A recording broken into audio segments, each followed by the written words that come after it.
Jays made it 2 wins in a row over the Yankees in the first game, taking the game 8-5. The Blue Jays came from behind with 4 runs in the 7th inning to hand the loss to young right-hander Kenny Clay. Sparky Lyle pitched in relief, and Dave Lemanchik went all the way for Toronto to pick up the win. Billy Martin has changed his lineup around a little bit for the second game. He'll have Paul Blair leading off and playing center field. Greg Nettles batting second at third base. Thurman Munson will be the designated hitter, and Cliff Johnson will be in at first base. As we were signing out, we missed the next 2 spots in the Yankee batting order, and we'll pass them along to you as they come up or when they take the field. Fran Healy will catch George Zebra again at second base for the injured Willie Randolph, and Fred Stanley will start at shortstop in place of Bucky Dent.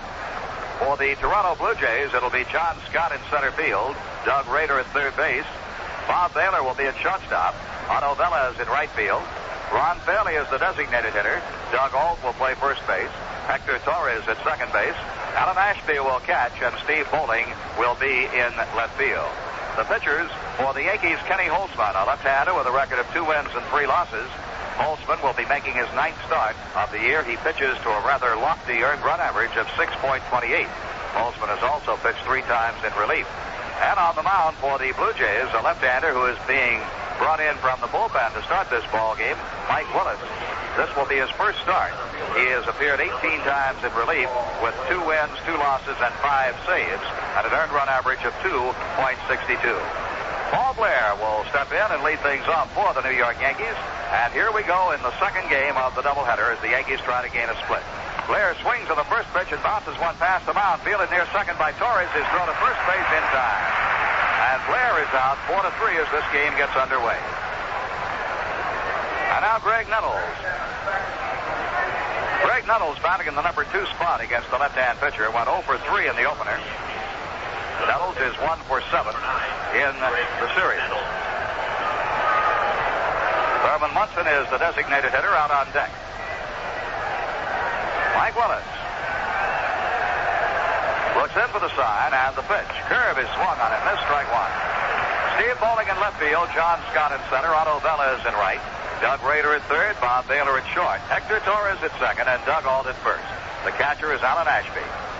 The pitch. Curve. Strike 2 called over the outside corner.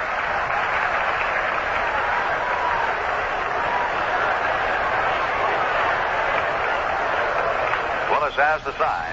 Kicks and offers. Down low with a breaking ball. Boston at Detroit scored a run in the first inning on Fred Lynn's 7th home run of the year. Fergie Jenkins is pitching for Boston, and Fernando Arroyo for Detroit. The other American League games are later starts. Willis kicks and delivers inside, and the count is 2-2 on Greg. In the National League, the Cardinals 6, the Pirates 1 at the end of 6. Chicago leads Montreal 1-0 at the end of 2.5. It's Atlanta 2 and the LA Dodgers 1 at the end of 2 innings. Phillies failed to score. The Mets are batting in the first. Pitch coming. Swung on and missed. Strike 3. Nettles strikes out.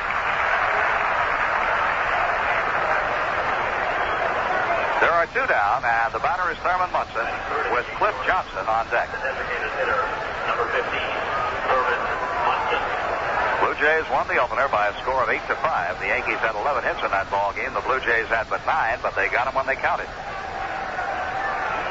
Both teams committed 2 errors. The pitch to Thurman. Curveball is low. So the left-hander Willis stays with his breaking ball.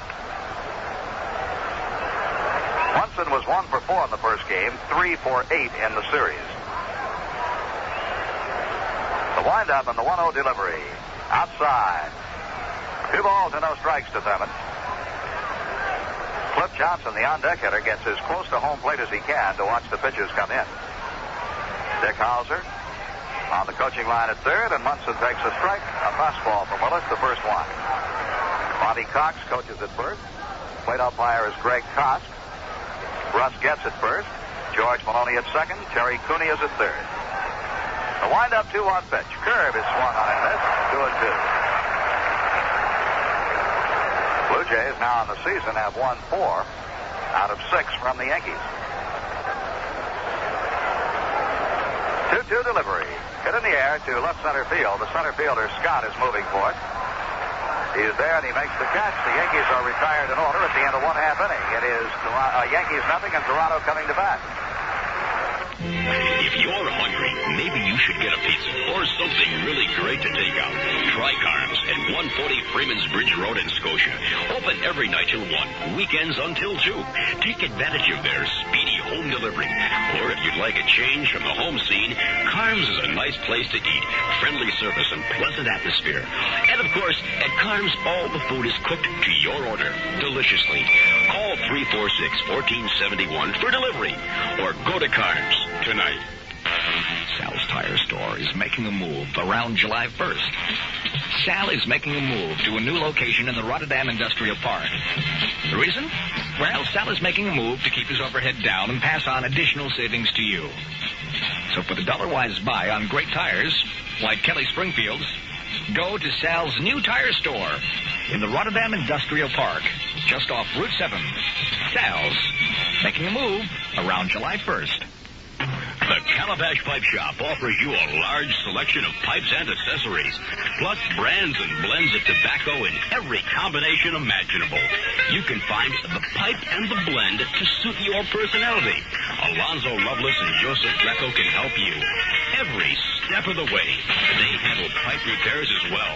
The Calabash Pipe Shop, 2656 Hamburg Street, Schenectady, for the best in tobacco, pipes, and cigars. The Yankees align defensively with Roy White in left field, Paul Blair in center, and Reggie Jackson in right. On the infield, Greg Nettles is at third, Fred Stanley at shortstop, George Zever is at second, and Cliff Johnson playing first, Fran Healy catching, and left-hander Ken Holtzman on the mound. Holtzman, 2 wins, 3 losses.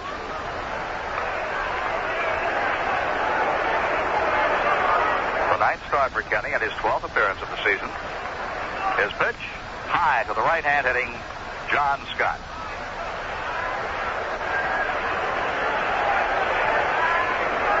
Next pitch coming, and Scott swings. It's a ground ball. Pass. Nettles. It's a foul ball. Just foul, as called by third base umpire Terry Cooney. Scott comes back and will pick up a 1-ball, 1-strike count. Scott in the first game was 1 for 3. He is 1 for 7 on the year. I mean, in the series. Doug Rader is on deck, and then Bob Baylor. The wind by Holtzman, and the pitch comes outside. 2 balls and a strike.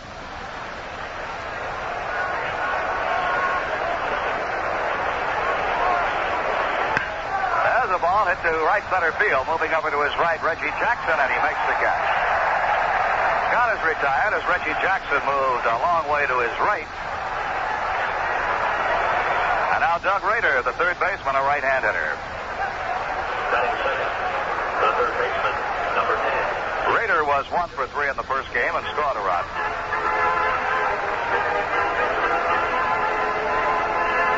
Bob Baylor moves out on deck. Holtzman's pitch to Rader. Fastball is over, strike 1.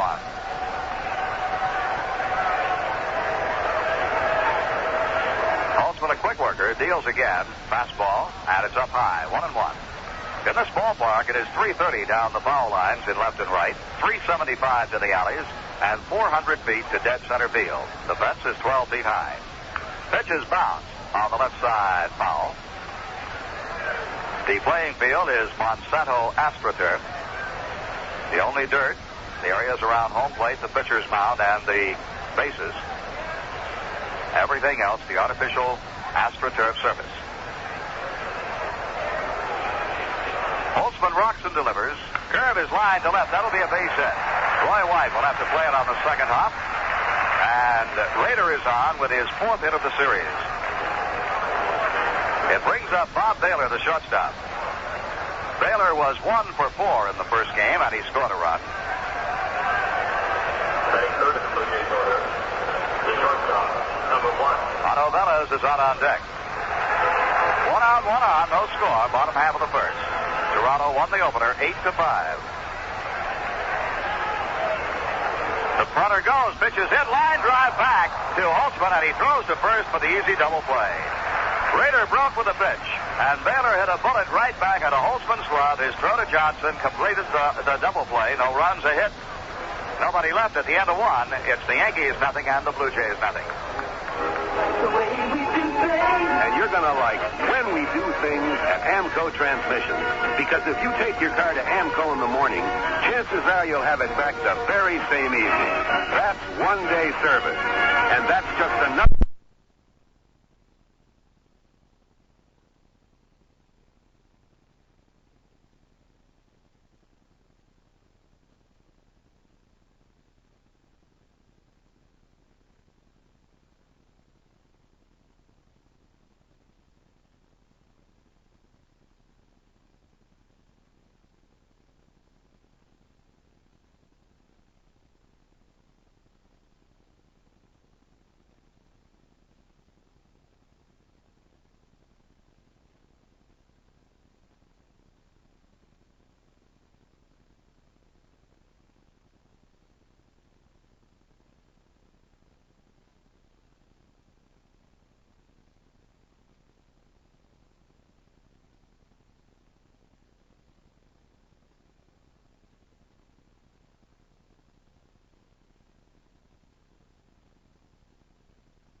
Amco, AA, MCO.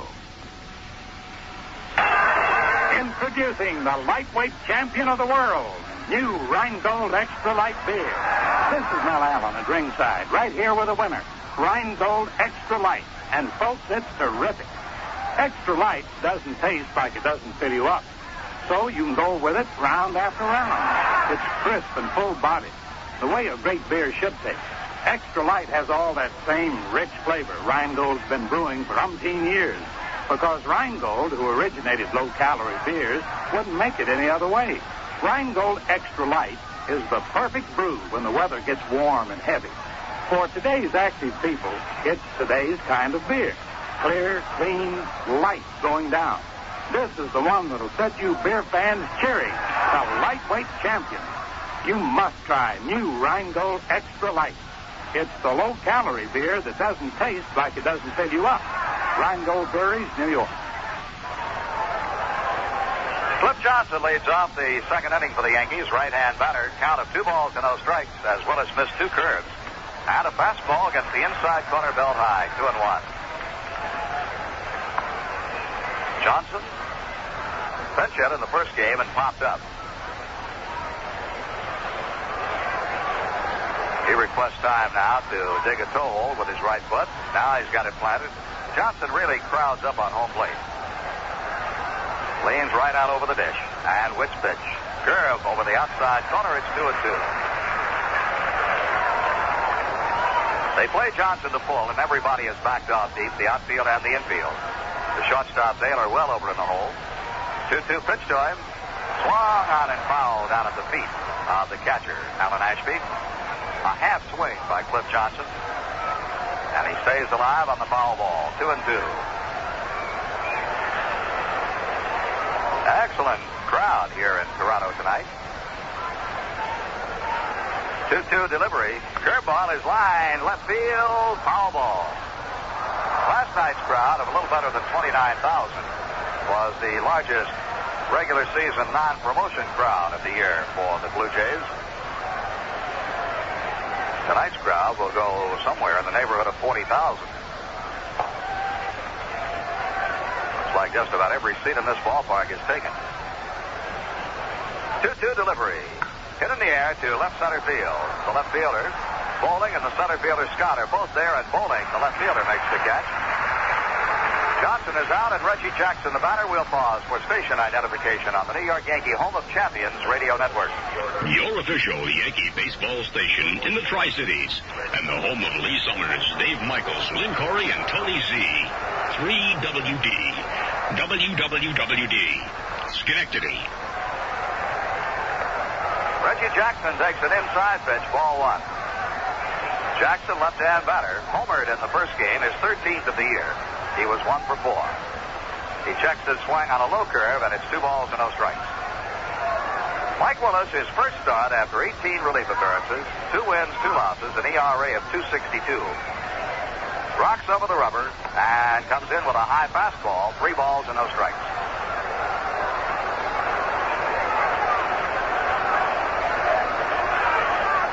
We'll see if Jackson has turned loose 3-0. He takes low, it's ball 4. Jackson walks. And the Yankees have their first base runner. And now Roy White. Batting sixth in the Yankee order, the left fielder, number 6, Roy White.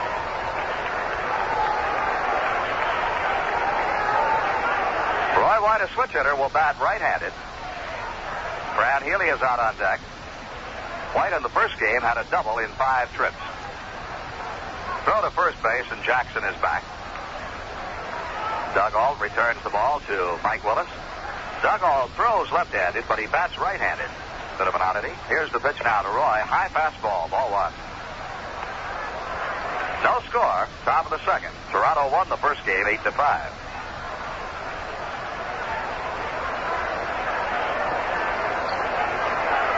Now the set. 1-0 pitch. Swung on in line to left field. That'll be a base hit. Jackson stops at second as Steve Bowling throws the ball back in.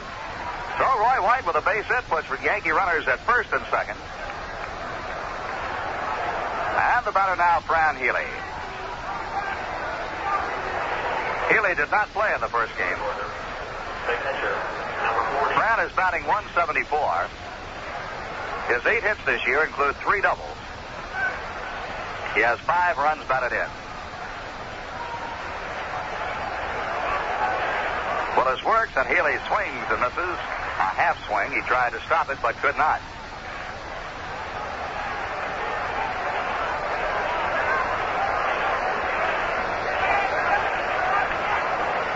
Healy steps out. Time is called for him. They play Healy up the middle. The outfield spreads. The pitch coming. He tried to check again, and it's called a strike. It did not look as if Healy broke the wrist, but plate umpire Greg Kotz called it a strike. It's 0-2 on Fran. Jackson at second, White at first. 1 out. The pitch coming. Curveball, another check swing, and it's 1 ball and 2 strikes. Mike Willis is one of the Blue Jays' 3 rookie left-handers. This is his first major league start tonight after 18 trips out of the bullpen.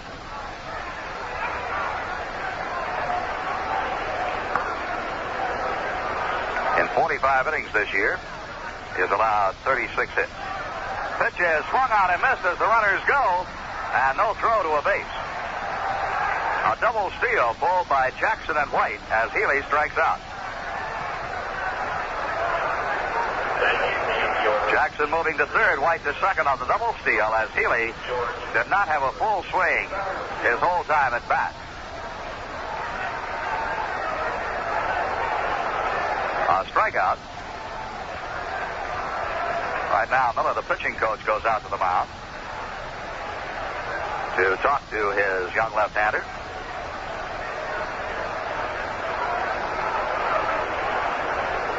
Bob Miller turns around and trots back.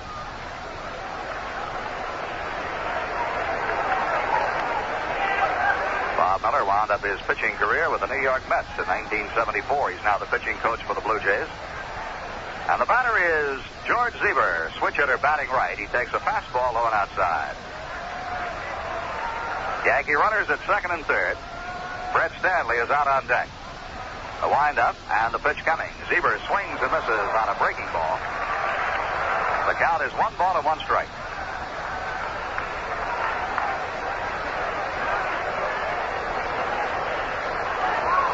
Willis reads the sign, rocks and offers. Down low and dug out of the dirt by Ashby. Mike Willis was a fifth-round expansion draft choice from the Baltimore Orioles. 26 years old, was a starter at Rochester last year, and for several years. 3 years at Rochester, he won 35 and lost 17. He started the motion, and time was called by the plate umpire Kosk as Zeber stepped out. Now the 2-1 delivery. Strike 2 called. He got a fastball over the outside corner. Maybe Bob Miller told him to go more with his fastball. He had been using mostly breaking stuff. 2-2 pitch. Curve is swung on him. This breakthrough. Third strikeout, and the Yankees are retired. In the middle of the second, it's the Yankees nothing and the Blue Jays nothing. Wow, man, why am I so hungry? What is wrong with us? Wrong. These two unfortunate people are being invaded by what is known as the hungry munchies. There is only one known cure for these invading munchies. It is made by Big Dom. They're called Waltz Subs. They come in a variety of delicious flavors, but only one shade. Waltz Subs has been assigned to your stomach to take care of those hungry munchies. You can find them in 7 locations all over the Tri-Cities. Big Dom says he didn't invent the submarine sandwich. He just perfected it. Old Betsy has been laid up in the garage for a few weeks because she just doesn't seem to want to get up and go like she used to. It could be transmission problems. So if you've got problems with your transmission, you should see a specialist. Warren G. Barber runs Automatic Transmission Specialists, located 2047 Central Avenue in Colony. Give him a call at 456-2114. Then bring old Betsy in, and he'll check her out for you.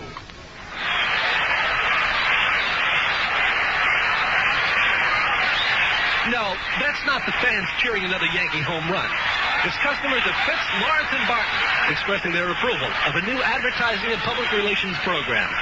The people at Fitz, Lawrence, and Barton are fully qualified to handle all your advertising and public relations needs.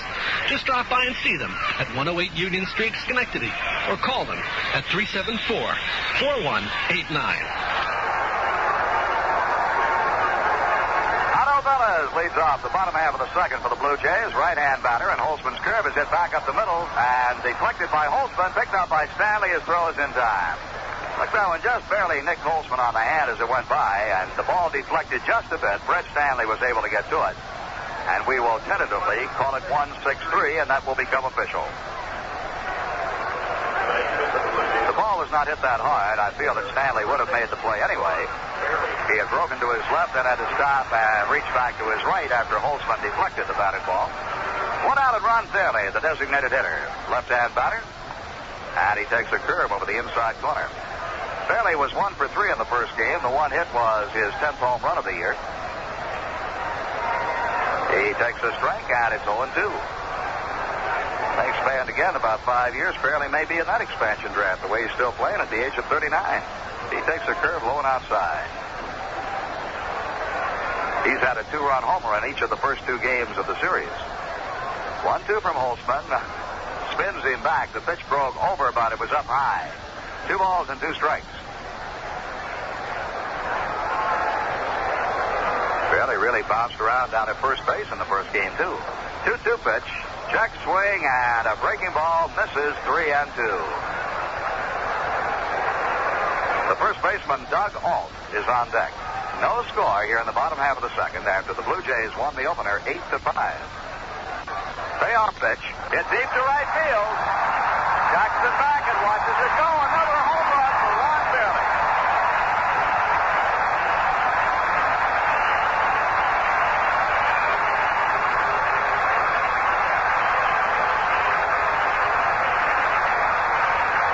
Ron Fairley is the 11th home run of the year, and he's hit 1 in each of the 3 games so far. And the Blue Jays break on top 1-0. The second hit off Kenny Holtzman. And now Doug Alt, the first baseman. Alt singled and drove in 2 runs as a pinch hitter in the first game. He takes an inside fastball and gets back out of the way.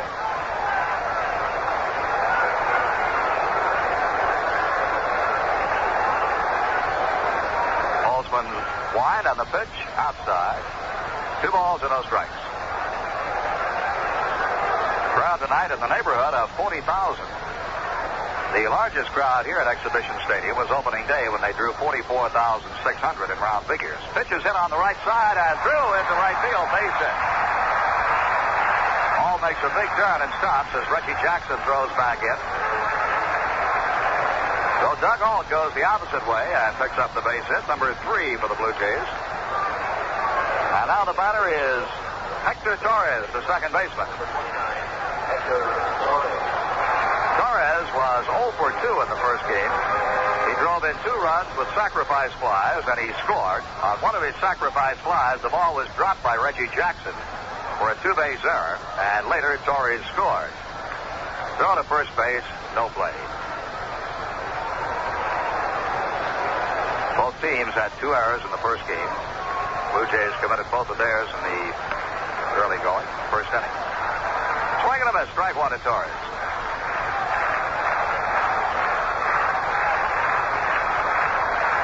1 out, all at first. Now this crowd is alive. Rhythmic hand clapping just started spontaneously. The pitch, bouncing ball back to Holtzman. He spins, throws to Stanley at second, out back to first base. Brett Stanley had a little trouble finding the bag over there at second base. Got his throw back over to Cliff Johnson, not in time. Holt is out on the 1-6 force. Torres reaches. And the batter will be the catcher, a switch hitter, Alan Ashby. He'll be up there right-handed.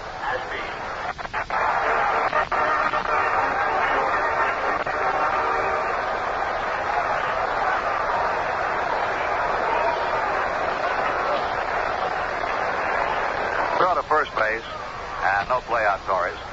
Alan Ashby is hitting 199. A little better hitter left-handed than right. And he takes a strike. Fastball from Holtzman. Ashby has 9 doubles, 2 triples, 2 home runs, and 18 runs batted in. Turns around and looks down at third base coach Jackie Moore, who flashes some signs. And the 0-1 pitch. Bouncing ball is hit to third. Nettles backs off, has it, goes to Zieber for the force at second base. The Jays get 1 run and leave a man. At the end of 2, it's Toronto 1, the Yankees nothing.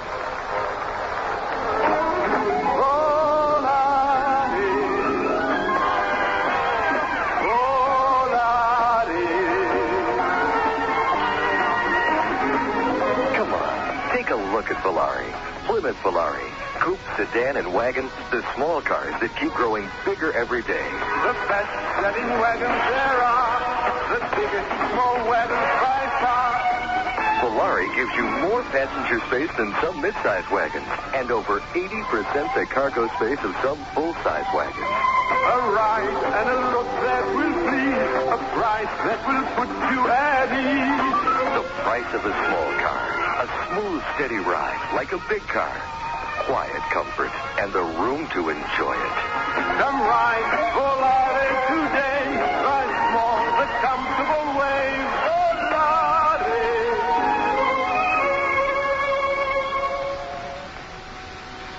Gentlemen, the Ale Masters Ale is here. McSorley's Cream Ale. McSorley's has all the hearty, full-bodied flavor that an ale should have, plus a smoothness that no other ale has. McSorley's is the macho ale for men of courage and daring, men with a taste for life. Gentlemen, order a bottle at your tavern or club, or pick up a 6-pack at the supermarket, and you'll thank me for telling you about the ultimate in ales, the Ale Masters Ale, McSorley's Cream Ale. McSorley's Limited, Orange, New Jersey. Brett Stanley swings at the first pitch and bounces out to third, 1 down. Paul Blair will step in. Paul grounded out to the second baseman Torres on the first pitch of the game.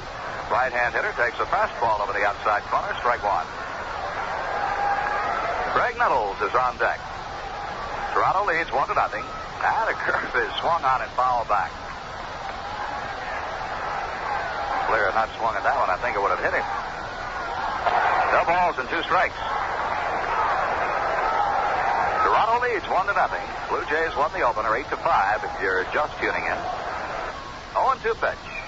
On away. 1 ball, 2 strikes to Paul Blair. Blair stands deep in the batter's box, feet close together, and swings and fouls another one off. The shortstop, Baylor, shades him over in the hole. Out in left field, Bowling is well over toward the corner.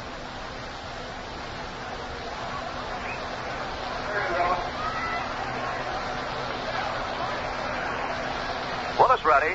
And offers. Blair bounces one to third. Backhand stop by Rader. His throw, and he's out at first base. Good play by Doug Rader.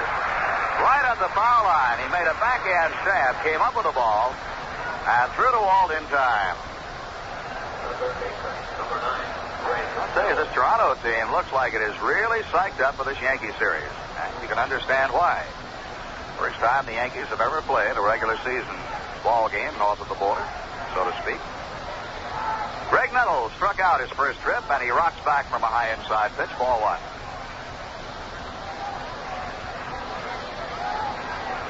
Willis works quickly. Left-hander delivers a breaking ball high, and the count is 2-0. Mike Willis should be pretty well psyched up. It's his first start in the major leagues after 18 relief appearances. 2-0 pitch. Another breaking ball for a strike this time, 2-1. We're in the top half of the third inning. I'm Frank Musser, along with the scooter, Phil Rizzuto and Bill White. 2-1 to Nettles. Curve is rocked foul down the right side, past Bobby Cox, the first base coach. Hey, don't forget that this weekend the Yankees will play host to the Detroit Tigers. Friday night at 8, Saturday at 2, and a doubleheader Sunday beginning at 1. I have to feel that the Bird would pitch one of the games with a doubleheader. He pitches tomorrow night for Detroit. 2-2 pitch. Nettles swings and misses a curveball, strike three. The Yankees go in order in the middle of the third. The score, Toronto 1, the Yankees nothing. A complete auto supply store with discount prices. That's what Cole Auto Supply is all about. Cole Auto, 2953 Hamburg Street, Schenectady. Not only gives you great prices on all major brands of auto parts and foreign car exhaust systems, but they're open 7 days a week. Monday through Fridays, they're open 8 a.m. till 9 p.m. Saturday, 8 to 5, and Sunday, 9 to 1. Convenience and price.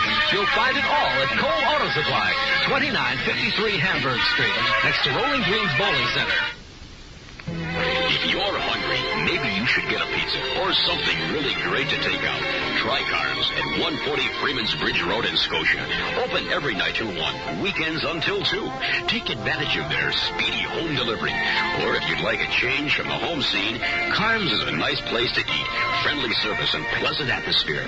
And of course, at Carnes, all the food is cooked to your order, deliciously.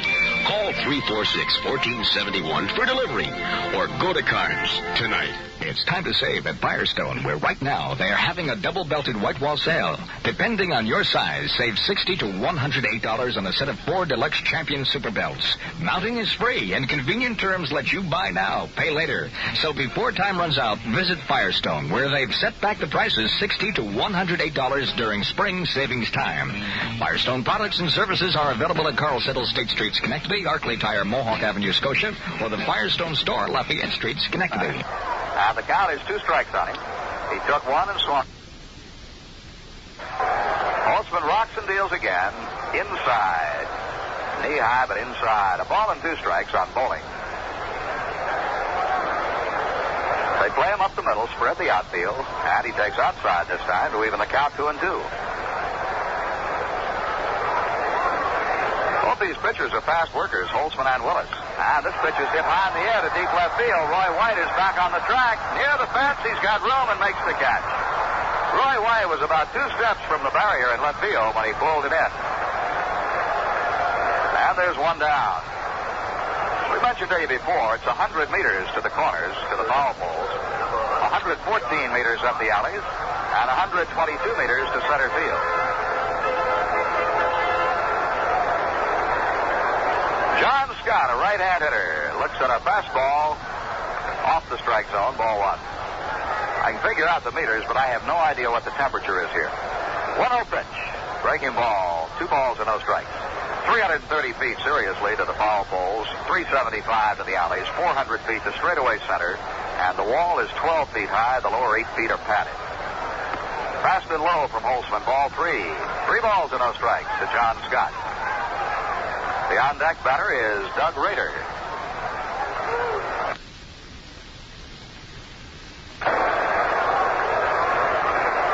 Scared me to death. They said the high yesterday was going to be 28. There is ball 4. Scott just stood there, and he's waved on to first base by Greg Cox. The first walk given up by Kenny Holtzman. And now Doug Rader. Rader has had 4 hits in the 3 games so far, including 1 in this one, a single to left field in the first inning. Cliff Johnson will hold on the base runner, John Scott. Zebra and Stanley, a double play depth. Nettles is backed off deep at third, and the outfield swings a bit toward left. Rader takes a strike. Bob Baylor is on deck. Jackie Moore looks into the dugout for a sign from Roy Hartsfield and relays it.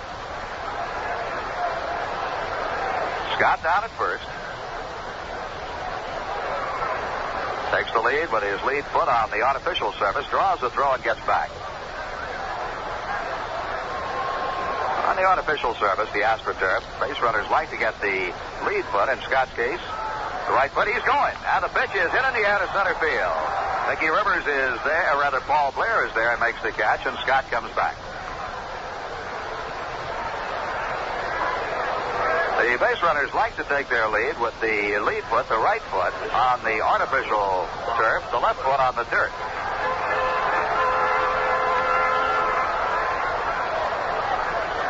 Two down, and the batter is Bob Baylor. Baylor lined into a double play in the first inning. Rader was at first. They had the hit and run on. Rader broke, and Baylor hit a line drive back to Holtzman. Now, Scott is going, and he didn't know what to do, whether that ball was foul or not. They've got him hung up between first and second. Cliff Johnson with the ball, running it towards second, and Johnson finally tags him out. Baylor took the pitch, and I don't know what Scott was thinking about. He ran halfway to second and stopped. The throw down to Stanley and back to Cliff Johnson, and he's tagged out by Cliff Johnson, a 2-6-3 to retire the side.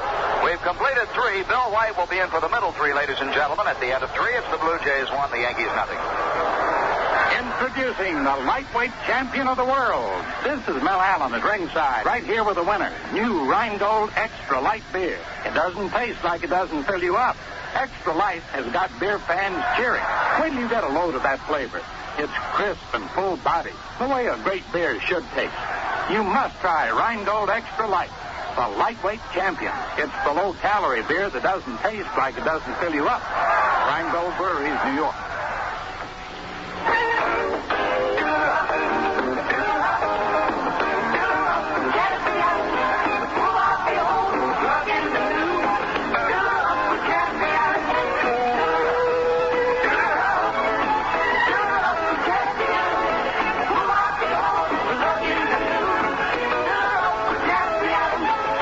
Kind of guy who spends more time getting your power mower started than you do getting your lawn cut? Well, here's a tip for you. Try replacing your Warren spark plugs with a fresh Champion plug. A fresh Champion plug alone can give your power mower easier starts all summer long and give you more time for all those fun things that summer's really for. Remember, the fresher your plug, the easier your starts. So fill her up with Champion.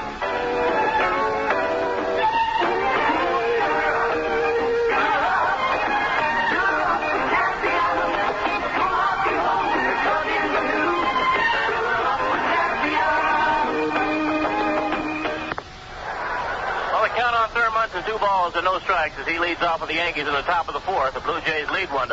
Ball's hit on the ground right to the third baseman, Doug Rader. His throw on to first base, and Munson's out. 1 away. That'll bring on Cliff Johnson, the first baseman.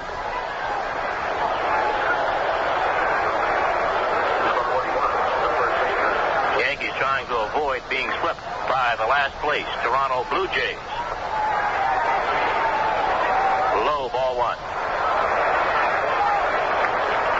Johnson's been up 1 slide to left.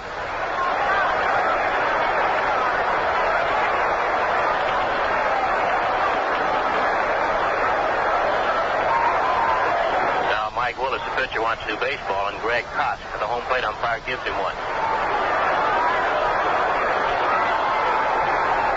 Boston leading Detroit 1-0. Is high, now at least 2-0, as Yastrzemski hit his 15th home run in the 4th with nobody on. So Boston batting in the 4th inning, leading 2-0 over the Detroit Tigers. 2-0 to Johnson is low, ball 3. Seattle did not score in the top of the first. The White Sox batting in the bottom of the first. Here's a wind and the 3-0 pitch to Johnson. Right in there, called strike, taken all the way. It's 3 balls and 1 strike.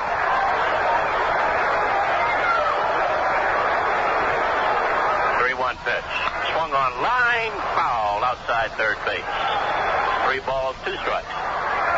In the National League, the Cardinals lead Pittsburgh 6-1 at the end of 8 in the first game of a doubleheader. The Cubs, still playing good baseball, lead Montreal 2-0 at the end of 5. I see Jerry Morales has just hit a home run.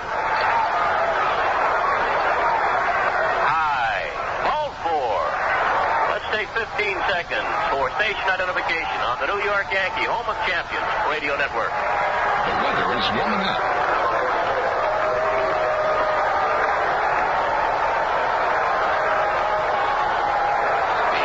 And the home of Lee Summers, Dave Michaels, Lynn Corey, and Tony Z. 3WD. WWWD. Schenectady. That's it. Jackson walked in the second. Here's a set by Willis in the pitch. A curveball, 1 hopper, past the second baseman out in the right center field. Johnson around second base, going on to third. Jackson trying for second. A throw there is this time. It's got Reggie. Jackson trying to stretch a single into a double is cut down by the center fielder, John Scott. Johnson over third. They'll give Jackson a single. He's thrown out 8-6. So there are 2 outs. A runner at third base, and the batter's Roy White, the left fielder. Had Jackson stayed at first base and played a little more safe, the Yankees would have had runners at first and third with only 1 away. As it is, there's a runner at third, 2 outs, and they're down 1-0. Fastball is swung on and missed by Roy White. White singled to left in the second inning.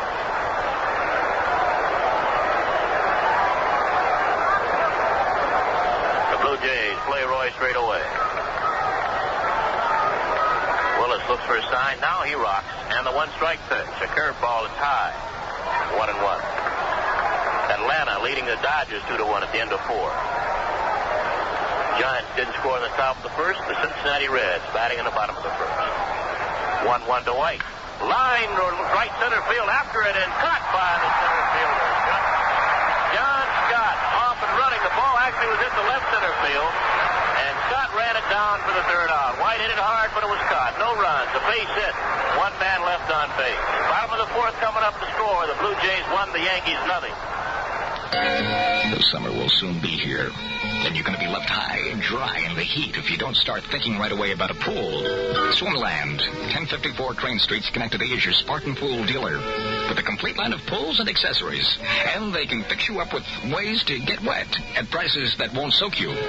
Call 346-0508 or 374-4229 and get on the track of enjoying your own pool this summer. Whether you're going away for a few weeks or for a weekend, don't go anywhere until you've been to Midas, because Midas is offering an under-the-car safety inspection absolutely free.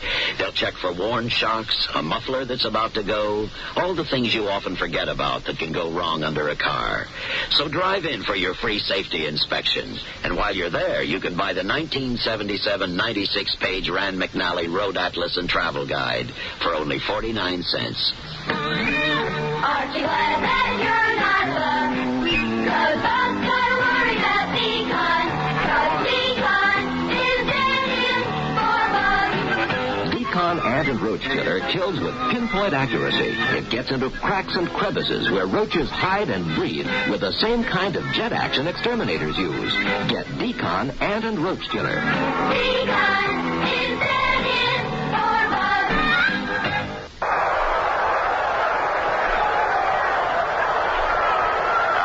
Pitch hit on a line in center field. And it's caught by Paul Blair, and there's 1 away.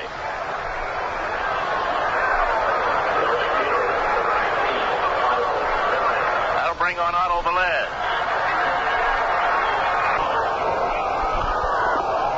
And Velez fouls the pitch out. That was Bob Baylor lining to center field. Velez is been up once, bounced out. Holtzman slowing the ball down. Stanley throwing Velez out at first base. Hit on the ground to third. Right there is Nettles. Throws to first. 2 outs. So 2 up, 2 down, and the batter now will be Ron Fairley. It was Fairley's home run, his 11th of the year. That gave the Toronto Blue Jays their 1-0 lead.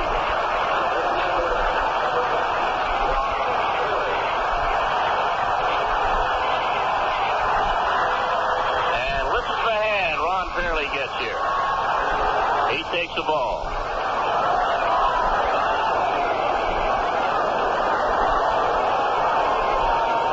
Curveball hit deep to right. Jackson backing up on the warning track. Middle of the warning track. He's there.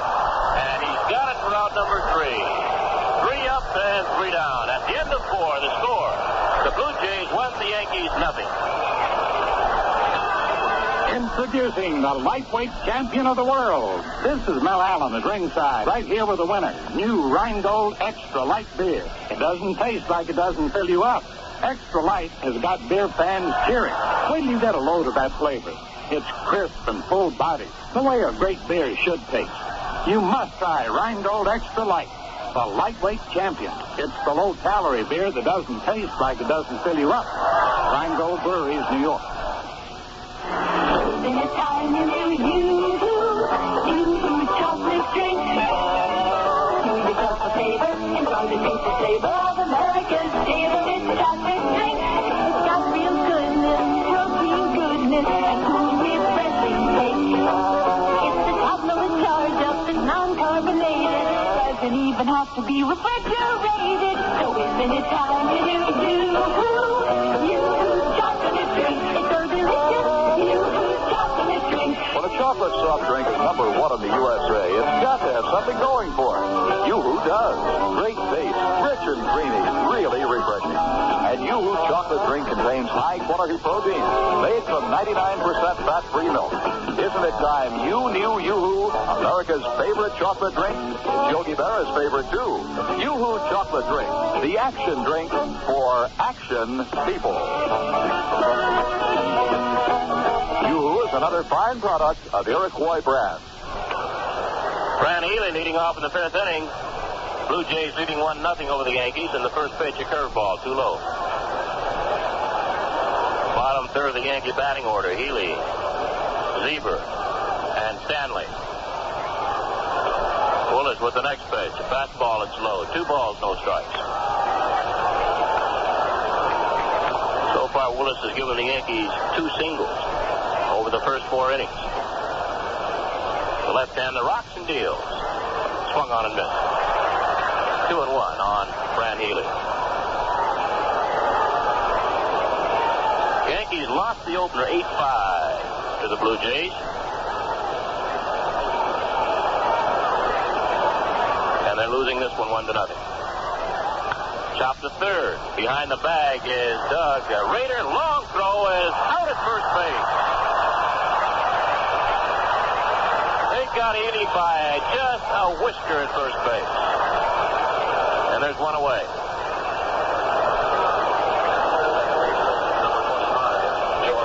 The batter's George Zieber.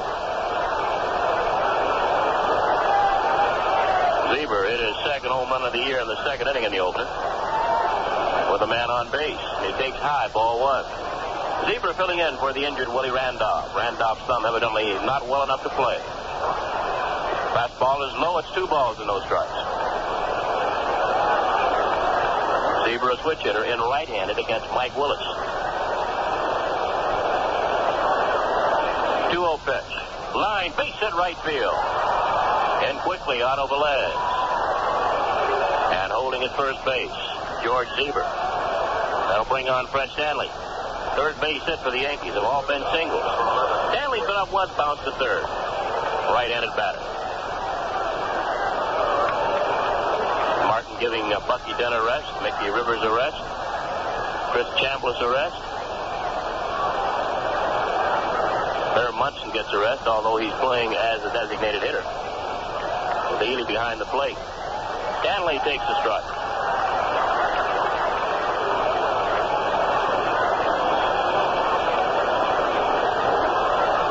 Seaver being held at first base by Doug Alt. Now the set by Willis. The 1-strike pitch. He checks the swing, takes it down low. 1 ball, 1 strike.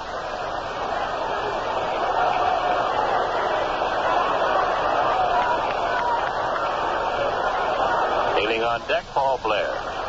Willis ready. Runner going. A pitch is swung on. Chopped in the hole. Base hit left field. Seaver's going to try for third. It's going to be close to throw there. They're going to have him.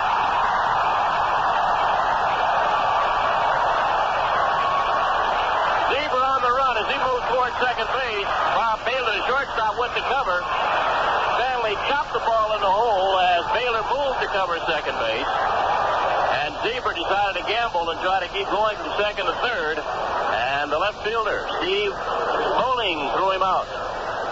Yankees gambling on the bases, and it has not paid off here in the second ball game. So Stanley now at first base, 2 outs. The batter's Paul Blair. Blair takes low, ball 1. Put out 7-5 on George Seaver. The 1-0 pitch is swung on and missed. It's 1-1 on Blair.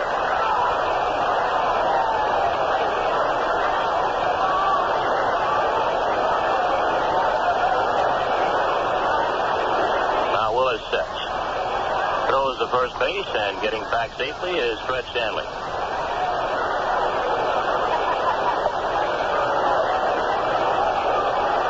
Now the set. Pitch. Popped up right side. The first baseman, Doug Alt, calling. He's there, and he's got it for out number 3. No runs on 2 hits. The man left on base. After 4.5, the score. The Blue Jays 1, the Yankees nothing. If you're hungry, maybe you should get a pizza or something really great to take out. Try Carms at 140 Freeman's Bridge Road in Scotia. Open every night till 1, weekends until 2. Take advantage of their speedy home delivery. Or if you'd like a change from the home scene, Carms is a nice place to eat. Friendly service and pleasant atmosphere. And of course, at Carms, all the food is cooked to your order, deliciously. Call 346-1471 for delivery, or go to Carms tonight. At Firestone, it's spring bargain time, and popular sizes of their 4-ply Deluxe Champion white walls have been specially grouped for extra economy. Just $50 buys a pair of size A or B 7813 or C 7814 white walls, plus $1.72 to $2.01 per tire federal excise tax, and 2 exchange tires. That's 2 for $50 at Firestone. Firestone products and services are available at Carl Settle State Street, Schenectady, Arkley Tire, Mohawk Avenue, Scotia, or the Firestone Store, Lafayette Street, Schenectady. The time of year is here already. You may need extra cash to pay off taxes, buy a nice graduation gift for a member of your family, or maybe you're planning a big vacation you've been promising yourself all these years. You should talk to George Solovich at Public Loan Company, 49 Mohawk Avenue in Scotia. You'll get fast, friendly service on loans up to $2,500 at Public Loan. Give them a call, 377-8572, an equal opportunity lender. Leads off and bounces off the middle base head. And he'll hold at first base. Bottom of the 5th, Blue Jays lead 1-0. Doug Alt jumped on hold for the first pitch and pounded it up the middle. So he's on at first base, and that'll bring on Hector Torres. Alt now 2 for 2.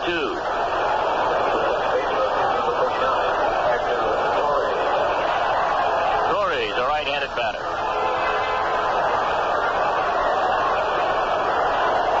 Sets the pitch. Torres squares, bunts, fouls it back. It was Hector's grand slam home run that helped sink the Yankees the other night. Toronto winning at 7-6. They won the opener of this ball game of today 8-5. They're leading this one 1-0. And we're halfway through. Bottom of the 5th as Holtzman sets. The 1-strike pitch is called strike. Torres squared the bunt, took it. Knee-high fastball, 0-2.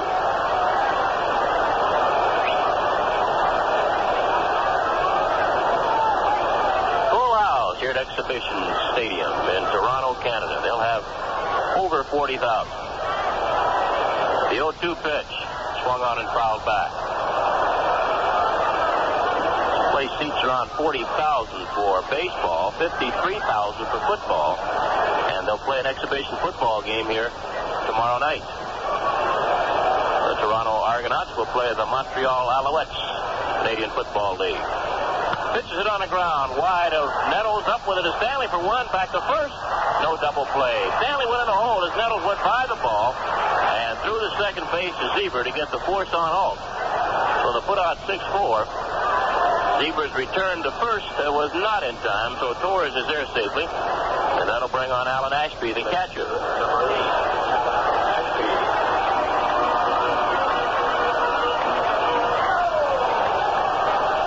Ashby batting right-handed. Holtzman sets. And the pitch. That's right back to Holtzman. Goes to second for one. And back to first. Not in time. Stanley, as he started to throw the ball at first base, Torres got there and kicked him just a bit. Stanley had a double clutch, and by the time he flipped it over to Johnson, Ashby was by the bag. They get the force at second. This time 1-6. So they're 2 outs. Ashby now on at first base, and the batter, the left fielder, Steve Bowling.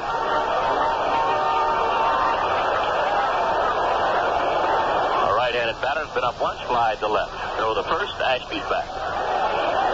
Got a final for you. The Cardinals beat Pittsburgh 6-1 in the first game of a doubleheader. Line one hopper to Stanley. He'll go to second base, and they get the force there. So Steve Bowling bounces into a fielder's choice. No runs, a base hit, the man left on base. At the end of 5. Toronto 1, Yankees nothing. If you're like most buyers of regular gasoline, you probably think unleaded gasoline just don't perform. Sure, unleaded gives you a nice, clean engine, but it just doesn't have the pep of your regular. Or for that matter, the low price. Well, you regular buyers are in for a little surprise. Getty Unleaded Regular. Getty's unleaded gasoline has a high enough octane to be classified as regular. Most unleadeds don't. Yet Getty Unleaded Regular actually sells for less per gallon than most other major unleaded. So if you want the octane performance of regular, plus the clean running smoothness of unleaded, and you want to pay less, you want Getty Unleaded Regular. And just for driving into your participating Getty dealer, you'll get a $2 discount coupon to the Great Adventure Safari. No gasoline purchase is necessary. Anyone can qualify. So for the largest safari this side of Africa, visit your Getty dealer between now and July 15th. Back in 1915, the owner of Knickerbocker Beer bought the Yankees. He opened Yankee Stadium, put Ruth, Garrett, DiMaggio in pinstripes, and Yankee history was made. This was a man with a natural instinct for the best.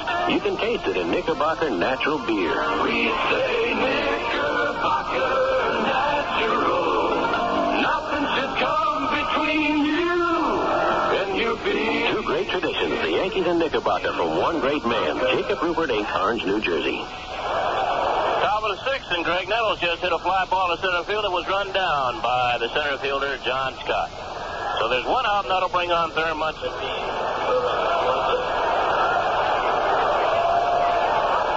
Nettles now 0 for 3, Munson 0 for 2. Thurman's a designated hitter. On deck, Cliff Johnson. Actually, Johnson between the on-deck circle and home plate. Curveball's a strike on Munson. Cliff doesn't like to kneel in that on-deck circle. He wants to get as close as he can to seeing just what the pitcher's throwing. Fastball misses inside. It's a ball and a strike on Munson. Blue Jays have a 1-0 lead in the top of the 6th. 1 out, nobody on for the Yankees.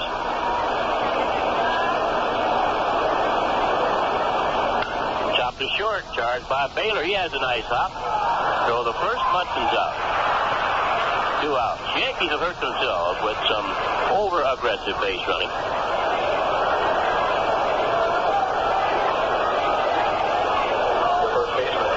Reggie Jackson, a single with a runner at first base and 1 out in the 4th. Johnson went on the 3rd. Jackson's thrown out trying to stretch it into a double.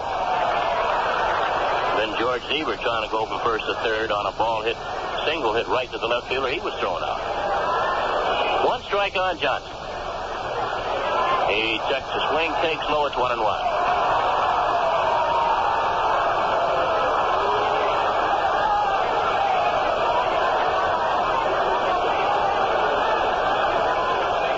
1-1 pitch to Johnson. Outside, 2 balls and a strike.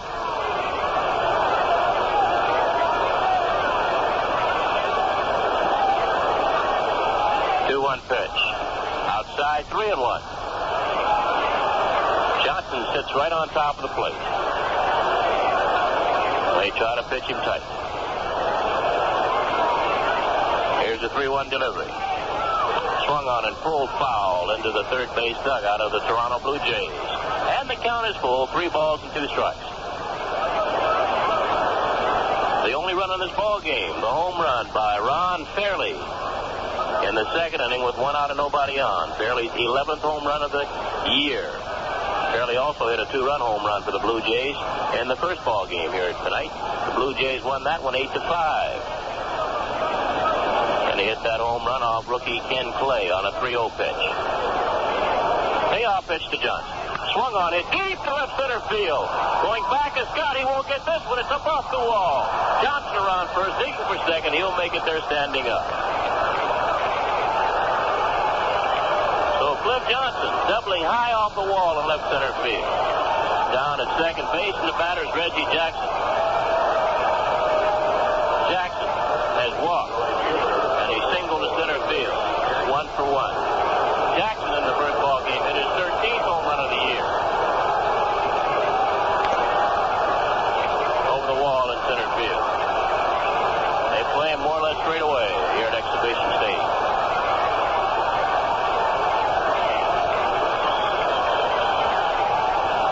Johnson moving off second. Mike Willis looking for a sign. Now the left-hander sets. First pitch to Jackson. The breaking ball. It misses outside. Ball 1. The Yankees have the tying run down at second base. 2 outs in the top of the 6th.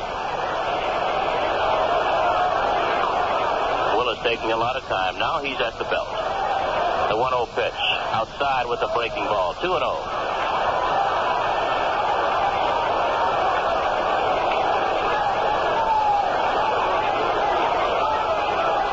Jackson backs out. Uses a barrel to bat to knock the dirt out of his spikes. Now he gets back in. Johnson a little bigger lead now off second base. Willis checks him. Here's a 2-0. Swung on, hit deep to left center. After to Scott, still going, and he cannot get to it. It's off the wall. Johnson scores, and Jackson will go into second base with a stand-up double, and the ball game is all tied up. The Yankees won, and the Blue Jays won. They're playing Jackson straight away, but he found the gap in left center field between the center fielder, John Scott, and the left fielder, Steve Bowling. The ball hit at the base of the wall. They're bounced up, and by the time the outfielder had retrieved it, Johnson had scored. Jackson, the second base, scored tied for Roy White. White a single to left, and he's lined to center field. Time called now. Alan Ashby out to talk to Mike Willis. There's double-barrel action for the bullpen.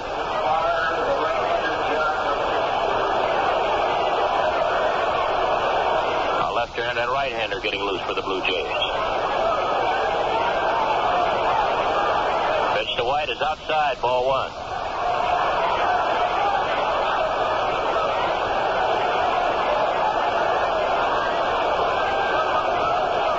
Off second, 2 outs.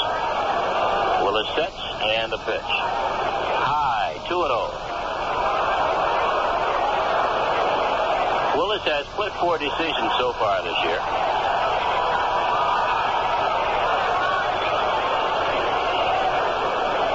Gets a sign from Ashby. Now he sets. A 2-0 pitch. White checks the swing, but it just tipped the bat. Held by Ashby, 2-1.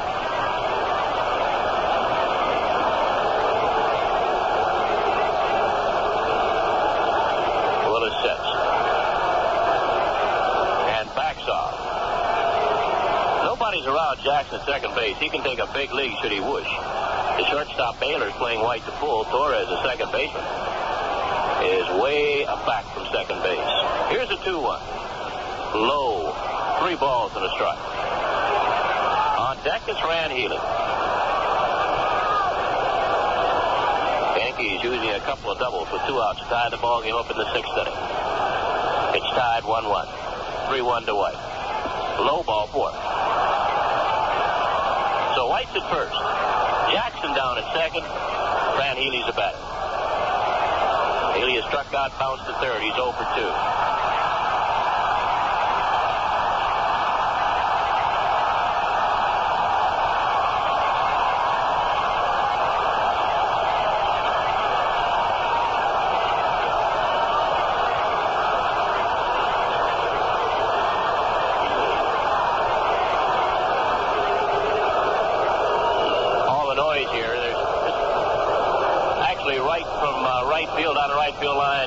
Field is there's the fence runs, and behind it is a football field, and fans run back and forth there, and the Poppies up here chase them as Healy takes outside ball 1. Of course, when one of the fans gets caught,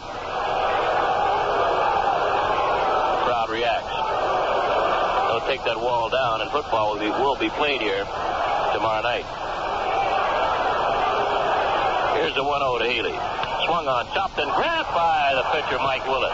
Goes to first base, and the side's retired. A hard bouncer off the bat of Fran Healy. Yankees tied up with a run on 2 hits. And at the end of 5 1/2, the score is tied. Blue Jays 1, Yankees 1. Wow, man, why am I so hungry? What is wrong with us? These 2 unfortunate people are being invaded by what is known as the hungry munchies.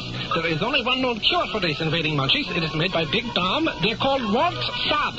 They come in a variety of delicious flavors, but only one shade. Waltz Subs has been assigned to your stomach to take care of those hungry munchies. You can find them in 7 locations all over the Tri-Cities. Big Dom says he didn't invent the summoning sandwich. He just perfected it. What irritates a truck driver like me? Traffic, bad drivers. Sure, but I bet you didn't think of jock itch. You know, you don't have to be a jock to get jock itch. Any man can get it, but I don't put up with it. I use Cruex. Cruex powder helps relieve the itching and the chafing and the rash. What's more, it's medicated to help fight the causes of jock itch. So take my advice. Get Cruex, Cruex, and get relief. The paints that Sears used on Boston's Old North Church are now on sale. Save $4 on the Weather Beater. Now just $9.99 a gallon. Sears' best and toughest one-coat exterior latex that can help your home weather climate's worst punishment. Save $3 on Sears' Best Easy Living and Sears' Best Semi-Gloss. Now only $8.99 a gallon. Both of these one-coat interior latex paints give a tough, beautiful finish that later stands up to years of washing. Great savings on all 3 for Great American Homes. Thank you, Iris. Scott takes the first pitch, and it's a called strike. We're in the bottom of the 6th. The score is tied. The Yankees 1 and the Blue Jays 1. Hit in the air to right center. After it's Paul Blair and Reggie Jackson. And Blair makes a catch. Jackson, at the last moment, sort of backed away, and Blair caught the ball on his knees. 1 away.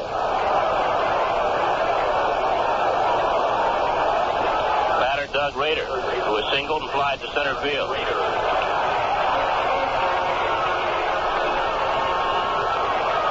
Leading Detroit 2-1 at the end of 5.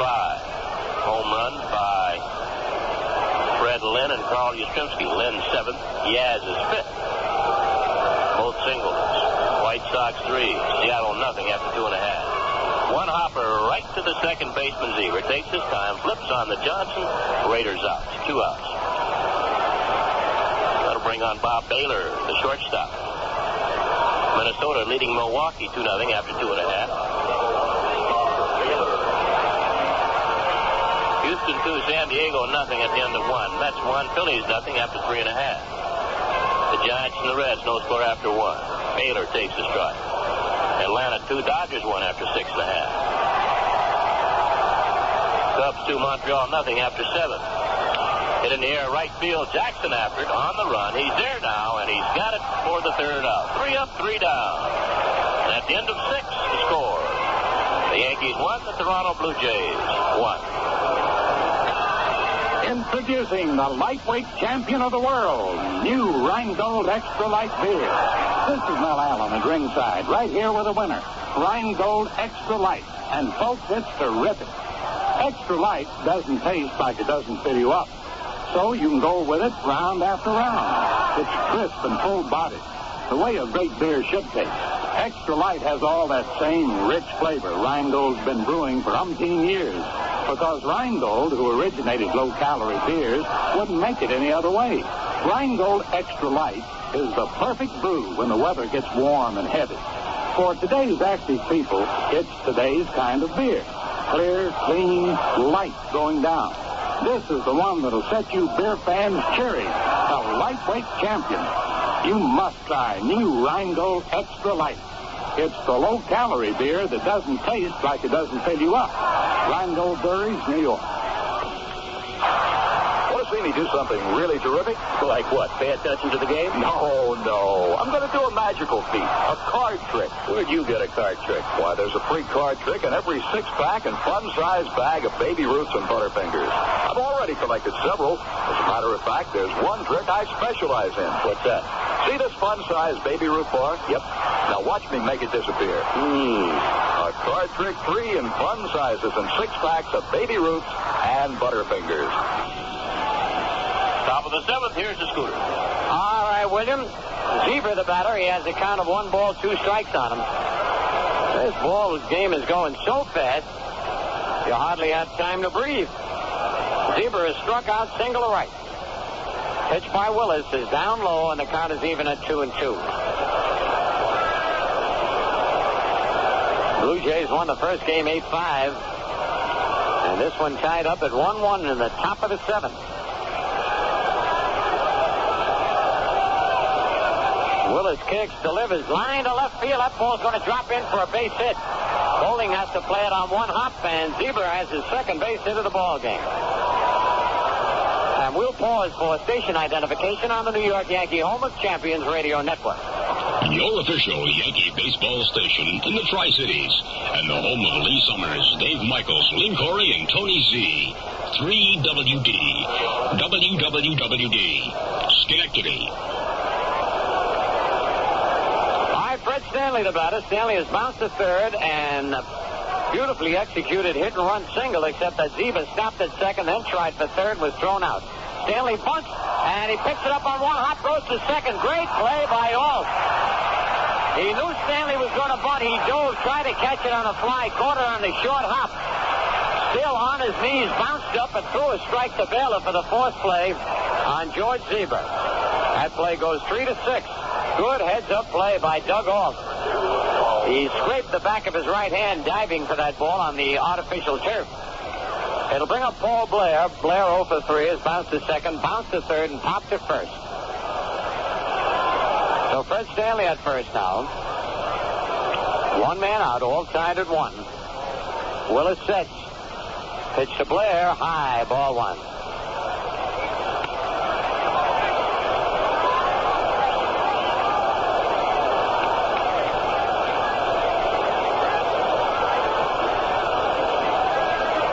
Kick, and the pitch hit high in the air. Didn't get all of that to left field. Bowling is there.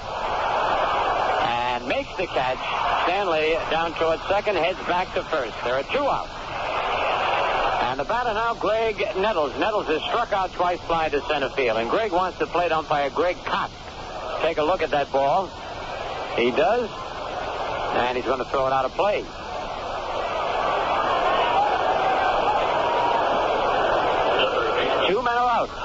Greg looking for his first hit of the night. He went 0 for 3 in the first game.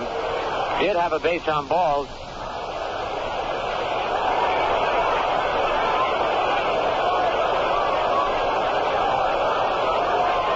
The Blue Jays won the first game 8-5. So they have won the first 2 games of this big 4-game set.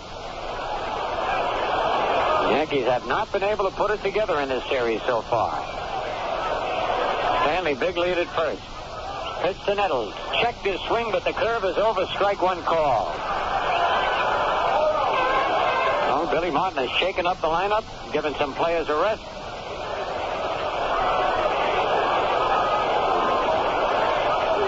Curve outside, 1-1.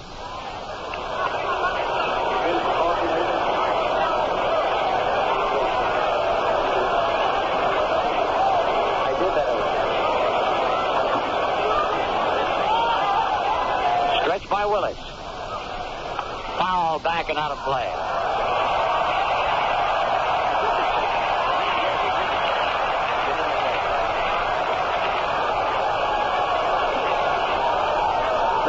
small screen in back of home plate that just goes straight up and down, nothing in back of it. A lot of souvenirs for the fans sitting in that area. Here's the attendance.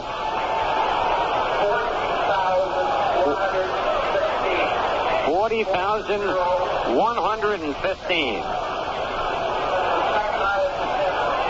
Line drive, backhanded by Torres on a beautiful diving rolling catch. Beautiful play by Torres. No runs, a hit, no errors, a man left. At the end of 6.5, the Yankees won and the Blue Jays won. Well, it's one of those days with everything going wrong, and dinner's going to be hurried, and it's going to be late. But there's someone you can turn to. Lou's Pizza Place at 1510 Chrysler Avenue in Schenectady. Stop by. Or for a quick delivery of pizza, spaghetti, or ziti, cold beer and soda, too, call 377-0072 or 377-0095. They're open 9 to 12, Sunday through Thursday, and weekends 9 to 2. Call for dinner tonight and treat the families to the best in the country.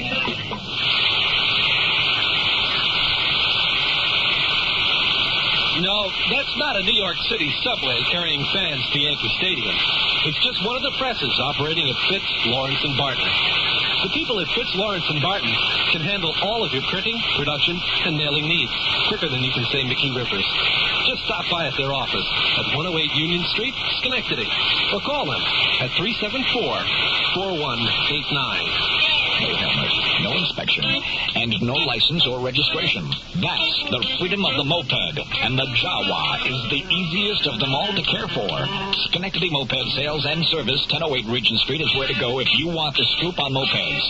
Great gas mileage and easier to ride than a bike. Economical transportation is what it's all about today, and that's what you get when you buy a moped. Schenectady Moped will give you a great deal on a Jawa and a free T-shirt in the bargain. Schenectady Moped. Bounces a slow roll in his second. Zeba one-hand throw. Pulled him off the bag. He's safe.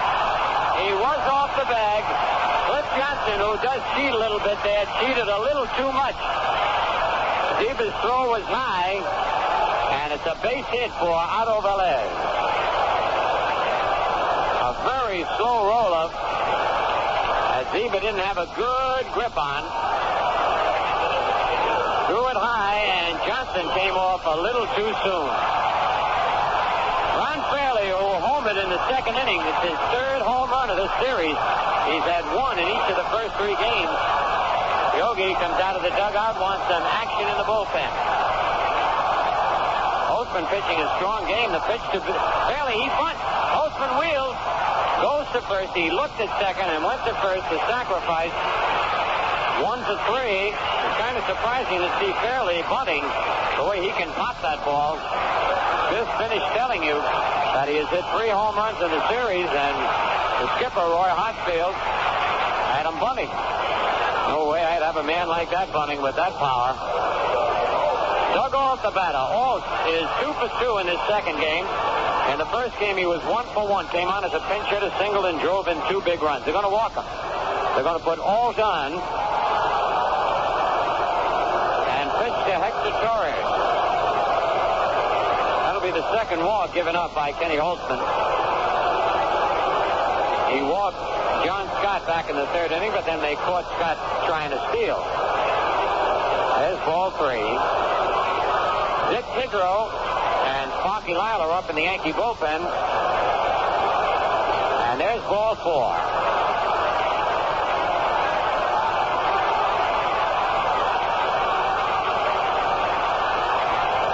Hector Torres has bounced into 2-4 play. From the pitcher to the shortstop, and from the shortstop to the second baseman. 1-1 the score in the bottom of the 7th. Runners at first and second, and 1 out. Pitch to Torres, foul to the right of the plate, strike 1.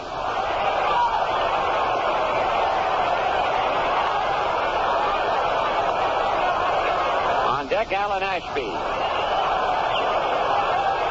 Torres wants Greg Costa to look at the ball. He does, and keeps it in play.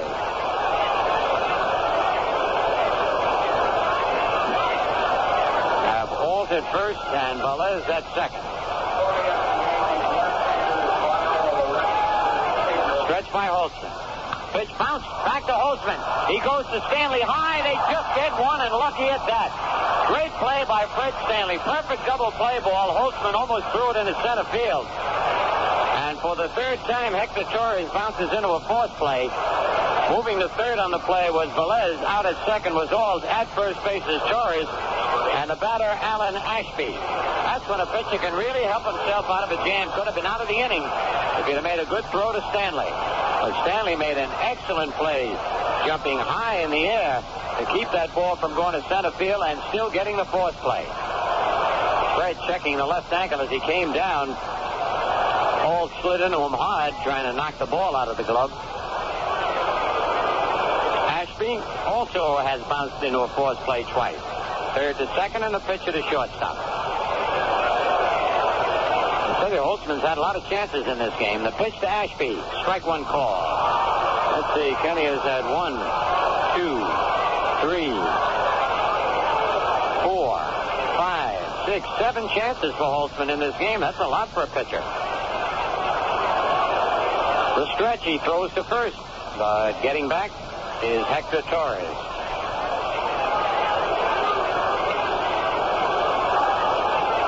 1-1 ball game. Pitch is just outside. 1 ball, 1 strike.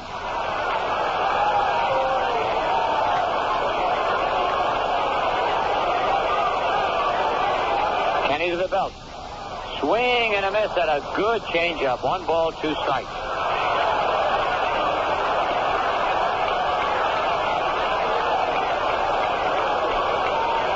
See, they might try a double steal here. Pitch by Holtzman. Just missed the outside corner. Ball, 2 strikes.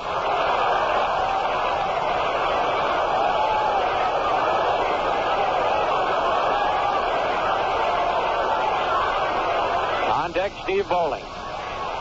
Runners lead away. Bounce it back to Holtzman. Another chance for him. Goes to first in time. So Kenny having a busy night tonight. No runs, a hit, no errors, 2 men left. The score now at the end of 7. The Yankees 1 and the Blue Jays 1.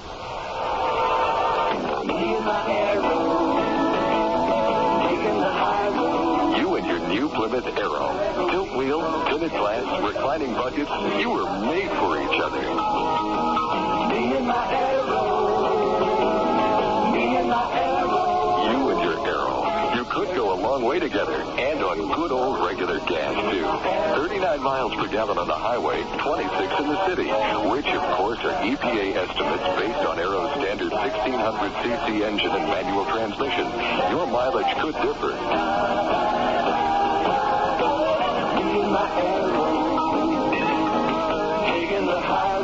Take a look at the Arrow GT. Love at first sight. And the standard silent shaft engine will keep things all very hush-hush. Me and my Arrow. Me and my Arrow. Plymouth Arrow. One little car with a whole lot of heart. Me and my Arrow.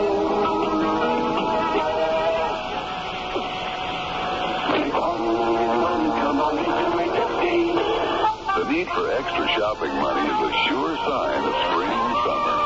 And if you're not sure how to get it, come on into HFC for a shopper's loan. HFC, an equal opportunity lender.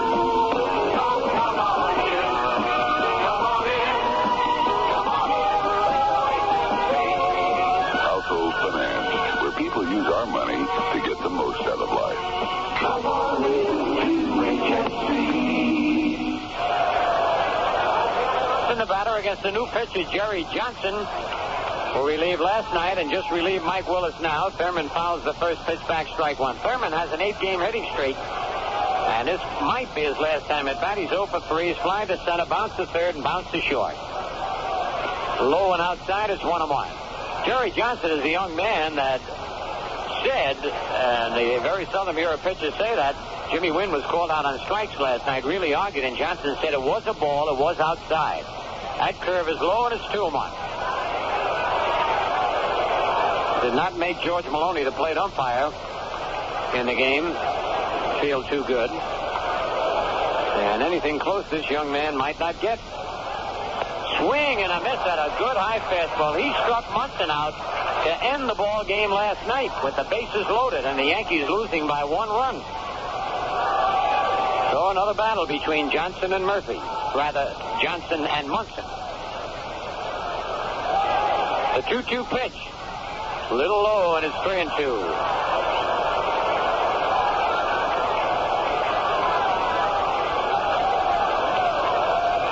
1-1 the score, top of the 8th. The payoff pitch. Lined up the alley. That's in at right center field. That's extra bases. One hop against the wall. Munson around second. He's going to hold up. And Thurman has now hit in 9 consecutive ball games. Opens the top of the 8th with a long double. One hop against a 375-foot sign in deep right center field. And that will bring up Reggie Jackson. Oop, wait a minute, make that Cliff Johnson. Johnson has flied to left, walked double to left center and scored. Billy Martin came out of the dugout to say a few words with Cliff Johnson, who punches his bat a little bit. I asked Cliff Johnson about that. Every once in a while he'll punch the bat, once in a while he'll pat it. Sometimes he'll talk to it. He said, listen, I'm not a flake. He said, but once in a while I do talk to the bat because it makes me concentrate. I said, you're too big to call a flake. He takes a pitch low, ball 1.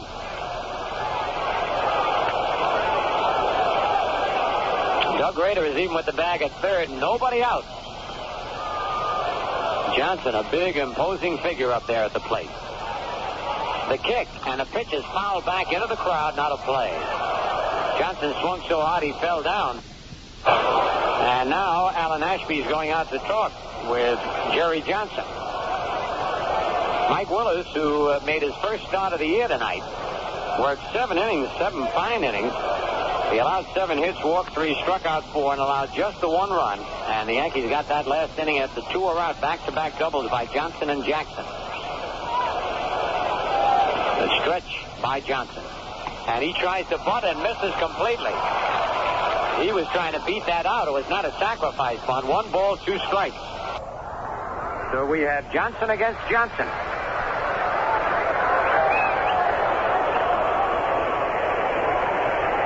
Jerry Johnson gets the sign.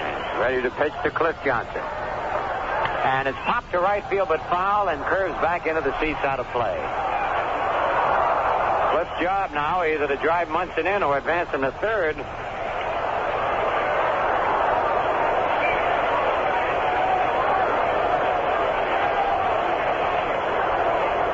I said it's been a miserable day weather-wise up here, but fortunately it has not rained. The weatherman said we were going to have thunderstorms late tonight and tomorrow. Curve bounced to third base, but foul.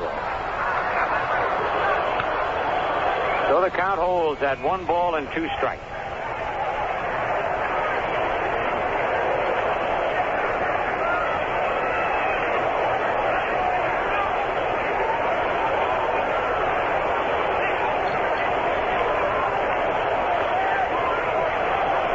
The right-hander to the belt.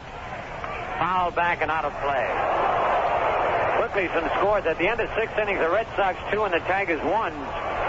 Jenkins against Arroyo. Fred Lynn got his 7th homer of the year in the first. Yastrzemski his 15th in the 4th, both with nobody on. White Sox 5, Seattle 2 at the end of 3.5. Lamar Johnson got his 9th homer with a man on. Montague against Barrios. Stretch by Johnson. The pitch to Johnson. It's popped up on the right side. Doug Ault is under it. The first baseman, Munson, will have to hold. Ault makes the catch, and there's a big out. At the end of 2.5, Minnesota 2, Milwaukee nothing.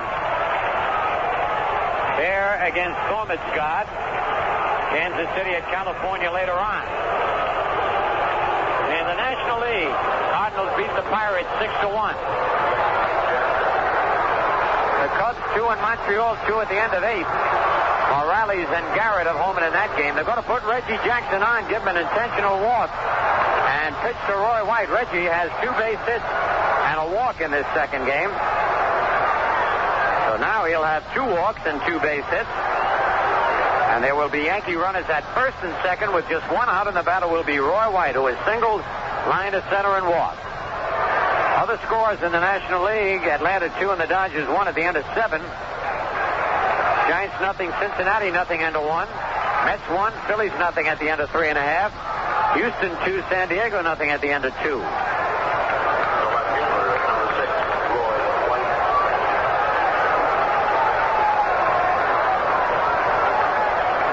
So Roy White will be the batter. We're all tied at 1-1 here in the top of the 8th. Pitch to Roy, foul over in the Yankee dugout, strike 1. Roy White now with a hit in each ball game. Has a mild hitting streak going. He is hitting 7 in a row.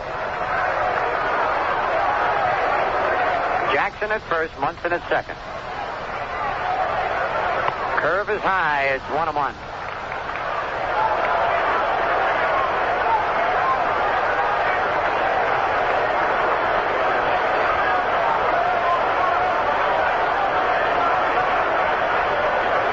Jerry Johnson gets the sign. His 1-1 pitch, low and outside, 2-1. Blue Jays have a right-hander and a left-hander warming up down in the bullpen.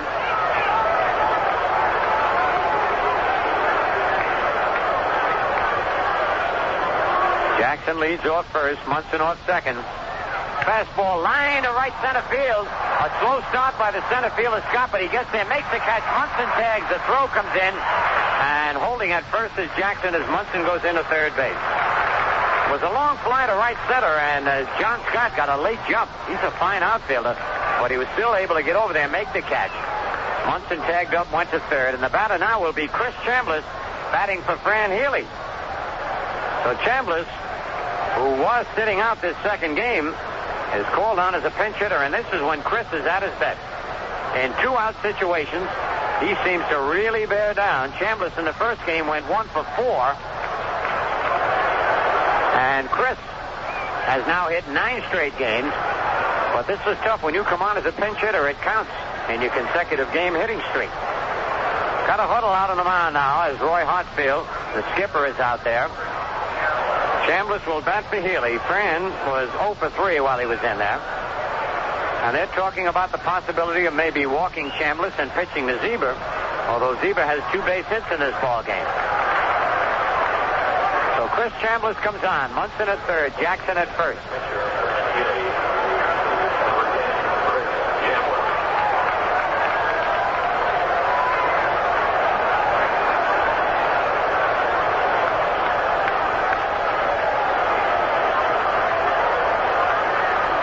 They're going to pitch to Chambliss.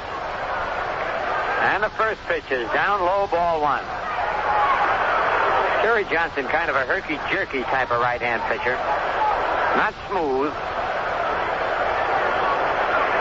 Jackson leads off first, Munson off third. And the pitch, hard ground ball, but just foul outside of first.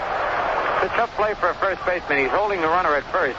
As the pitch is delivered with a left-hand hitter up, he's moving towards second. And it's tough for him to get back if the ball's hit to his left. 1 ball, 1 strike, 2 out. 2 men on. The kick and the pitch a little bit low. Oh, Johnson wanted that one. 2 balls and a strike. I said anything close I don't believe he's going to get. After making the umpires look bad last night.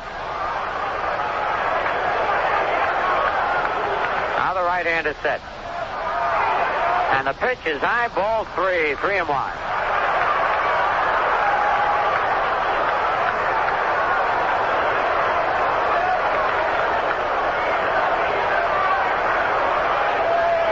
Big pitch in the ball game coming up. He comes to the belt. Fastball is hit in the air to center field, but back there is Scott deep in center and makes the catch. So the Blue Jays get out of that jam. No runs, a hit, no errors, 2 men left. At the end of 7.5, the Yankees won and the Blue Jays won. What do you think of when you see a clenched fist? Anger, determination, power, all these things. Well, we suppose so, but it means something quite different to Kiss Kiss Tire Store and, naturally, their patrons. Satisfied customers, familiar with the Armstrong tires and Armstrong's famous grip. When you see the grip in newspapers or especially on TV, you are likely to think of strength. Strength of construction resulting from years of research and all-around tire know-how. And if you're one of Kiss Kiss Tires regular customers, then you know that Armstrong's Fist stands for your grip on safe driving. For an Armstrong tire is built to hold the road under today's conditions and to carry a point a bit further. If you're the kind of driver who likes to keep a firm grip on economy, there's an Armstrong tire for every driver's budget. So get over to Kiss Kiss Tires today. You'll be putting your tire needs in the right hands. 2 locations, Route 20 in Westmere and on Route 9, 1/2 mile north of the Circle, Latham. All right, Kenny Holtzman, a little late getting out to the mound. A reminder that the Detroit Tigers and Mark Fidrich are in for 4 games, starting Friday night at 8, Saturday at 2 o'clock, and a doubleheader on Sunday beginning at 1. And then the Cleveland Indians come in for 4 games. Monday, Tuesday, Wednesday, and Thursday nights, July 4th to 7th. And all those games start at 8. Tickets now on sale at the stadium and all Ticketron outlets. Don't forget and vote for the All-Star team. Balloting runs through July 4th, and the game will be played at Yankee Stadium Tuesday, July 19th. So all you senior citizens can vote. Senior Citizens Day is Saturday, July 2nd, the Yankees and the Tigers. All fans 60 and over admitted to outfield box seats for just 50 cents. Take advantage of the opportunity and take advantage to vote for your favorite Yankee player. All right, Steve Bowling to lead it off here in the bottom of the 8th. Bowling is flying to left and bounced to short.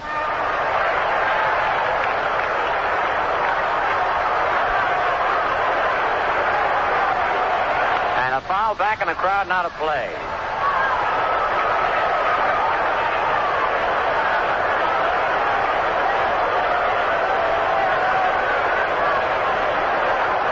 Holtzman winds, and the pitch is on the outside corner, strike 2. Bowling did not like the call. Now, Holtzman has 8 chances in the game tonight.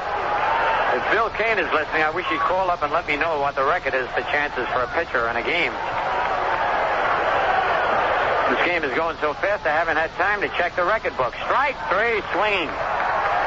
Kenny Holtzman picks up his first strikeout of the ball game. And that'll bring up John Scott, who was lined to right, walked, and flied to center.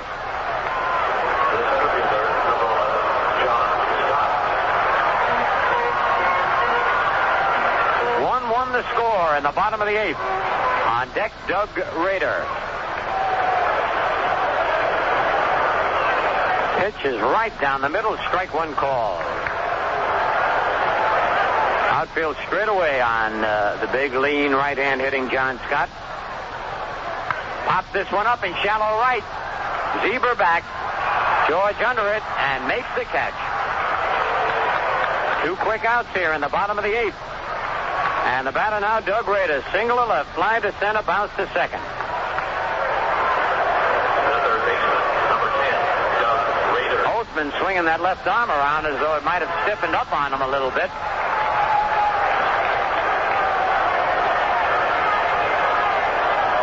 This has got to be the longest Kenny has gone all year.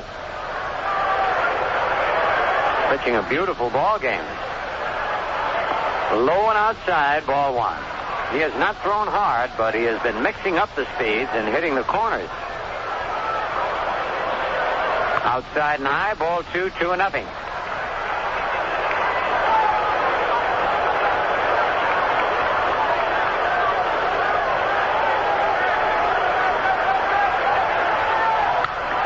Drive left field, but Roy White is right there, and Roy makes the catch. And you know, behind the plate is Cliff Johnson. I didn't even notice that Healy was taken out of the ball game. Cliff Johnson, who is a valuable man, behind the plate, and he looked real good back there. 3 up, 3 down at the end of 8. Yankees won, and the Blue Jays won. Life's delicate flavor of Venetian cuisine. The zesty, satisfying taste of La Cucina Siciliana. From Palermo to Milano, you can cook your way through all the delectable regional dishes of Italy with food products from Polio. Smooth, creamy Polio ricotta cheese. Luscious, fast-melting Polio mozzarella. From peppers to pepperoni, tomatoes to macaroni, Polio has a complete variety of real Italian food products. All made to help you make dishes that would charm a Parman or make a Roman feel at home in. Polio, always in the best Italian taste. Following little reminder just might help your car use less gas.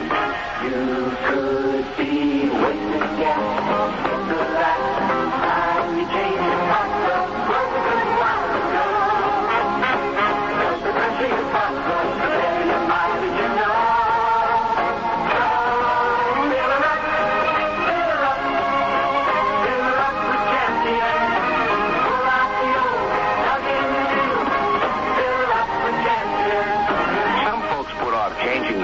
spark plugs till their car starts running badly. Now, that's a little like waiting till you get a flat to change your tires. Champion would like you to remember that the fresher your plugs, the better your mileage. Think about that the next time you pull up to a gas pump.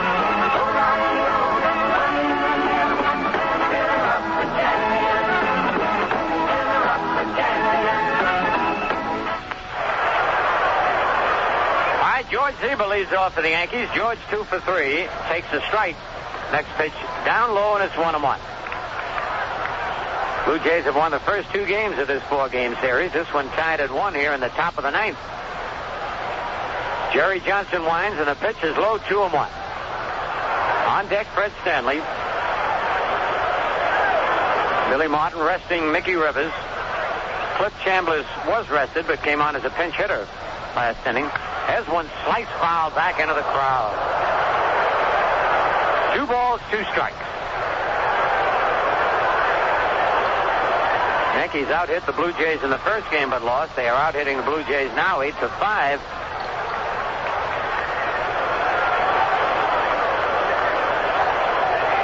Johnson kicks, delivers outside. A full count on George Zeba. Yankees haven't done many things right tonight. That base running has been bad. The fielding. The payoff pitch. Line right at the second baseman. Nice play by Torres on a short hop, and he throws him out. Torres has come up with several fine fielding plays in this doubleheader. It'll bring up Fred Stanley, who has bounced to third, single to left, and bunted into a force play. And Stanley now might be called back for a pinch hitter. Let's see, Fred was in the batter's box. And Billy Martin now. Mickey Rivers is available down there. Let's see what Billy has in mind. See somebody putting a helmet on.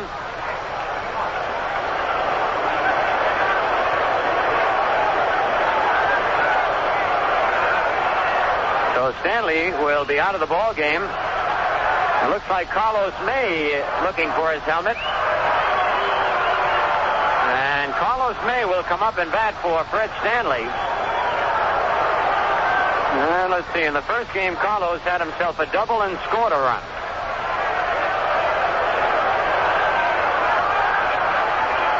And Bucky Dent goes down the bullpen to loosen up. He'll go in and play shortstop.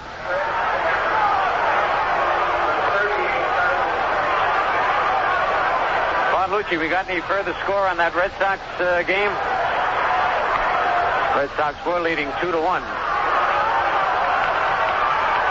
Tigers batting in the bottom of the 7th. The Red Sox lead 2-1. Number 38, Carlos May. All right, Carlos May stepping in. Outfield deep on Carlos. They play him just about straight away.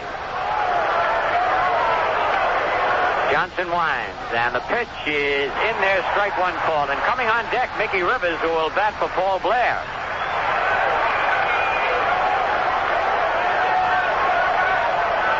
The right-hander's next pitch, a curve lined into left center field, but Scott after it, he can go and makes a running one-hand catch down around the ankle. I said it, that big, long-legged center fielder can go get him. He and Al Woods have made some tremendous defensive plays for the Blue Jays. Took a double away from Carlos May. And the batter now, Mickey Rivers. Mickey in the first game went 3 for 5.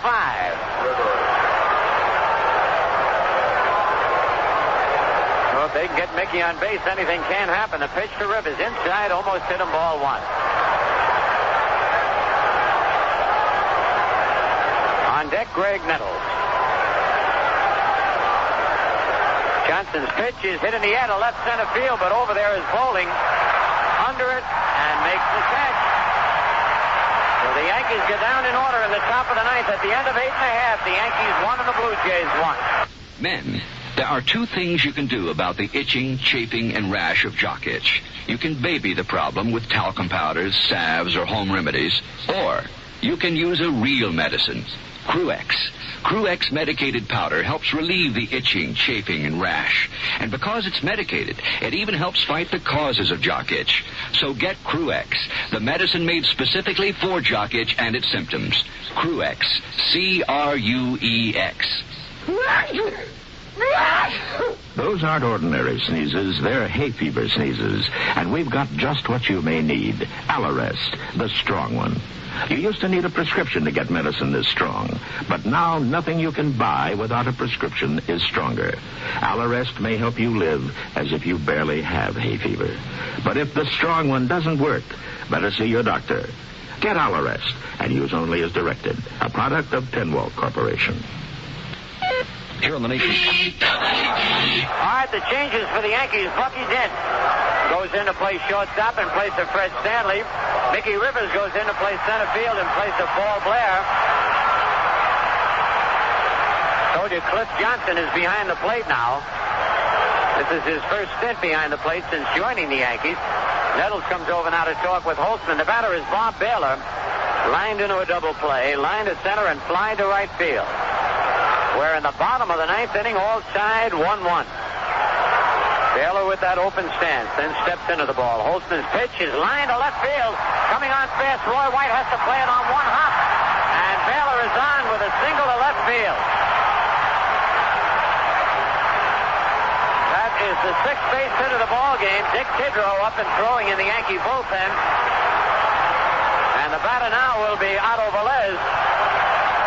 And you know that they've got to sacrifice right here. This is the advantage the home team gets when they bat in the bottom of the ninth with the score tied.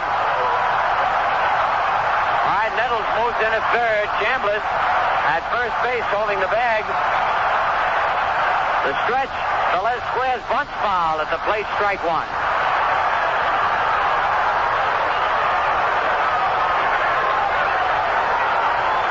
Again looks down at Jackie Moore, the third base coach.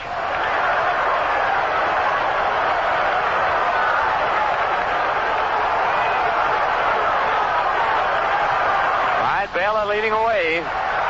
Got a big lead there at first base. Holtzman sets. And he squares the bunt, bunts back to the mound. Holtzman up with it, has to go to first base in time, but the runner advances to second on the sacrifice, 1-4. The batter now will be Ron Fairley. And that is the ninth chance of the ball game for Kenny Holtzman. And that's got to be some kind of a record. Right now, Cliff Johnson out and Greg Nettles out as they talk with Kenny Holtzman. With Ron Fairley up, first base open. They might just walk him, but we'll wait and see. Fairley home at his first time up. Fly to right in the fourth and sacrifice in the seventh. They're going to put him on. They're going to give him an intentional walk. Fairley has hit one home run in each of the first three games, so he's a good man to put on there. This next guy coming up has been hot his last three times up. Officially, he's had 3 base hits, and he received an intentional walk his last time up. That's Doug Ault. But prior to that, he was in a miserable slump. And there's ball 4 to Ron Fairley. He'll go to first. Baylor down at second. And now Billy Martin is coming out. And Billy has the right-handed Dick Tidrow and the left-handed Sparky Lyle loosening up in the bullpen. And let's see what Billy has in mind. He'll stall a little bit out there to give Tidrow and Lyle a little extra time. Holtzman went a lot longer than I think anybody expected. This is the best game he's pitched all year. And Billy now calls for the right-handed Dick Tidrow. And Dick Tidrow now, the new pitcher, is making his way to the mound. This should be welcome news for you if you're one of the 50 million Americans who suffer from the pain of arthritis or rheumatism. No medical science has not yet found a cure for arthritis, but there is a new product, Subdue, that is guaranteed to help you or it costs you nothing. Subdue is an analgesic balm, a medicated cream that you apply as directed to your minor arthritic pain. And Subdue must bring you hours of temporary pain-free relief or your money back. If Subdue doesn't work for you, just drop us a note for a full refund. Don't even bother to return the jar. That's too much trouble. The 7-ounce jar is just $5, and you can order now by phone or mail. So order now. You have nothing to lose but your pain. Here's how. Send $5 to Subdue, 3WD, 422 Liberty Street, Schenectady, 12305, and save COD charges. Or call 1-800-325-6400. The call is free. That's 1-800-325-6400. Subdue. WWWD. Schenectady. And the situation, the Blue Jays have runners at first and second with one out. The score is tied 1-1. And let's see, we might have a pinch hitter for Doug Ault right now. We do. Number 20. Let's see who number 20 is here.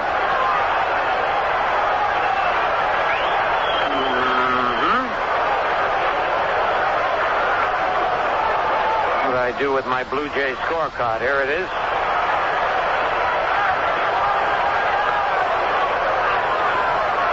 Is Al Woods, who played left field in the first game, a left-hand batter, and Al Woods will come on to bat for Doug Ault.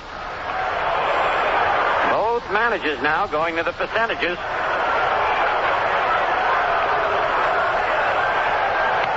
See, Al Woods in the first game went 1 for 3, had a walk and a single, drove in a run and stole a base.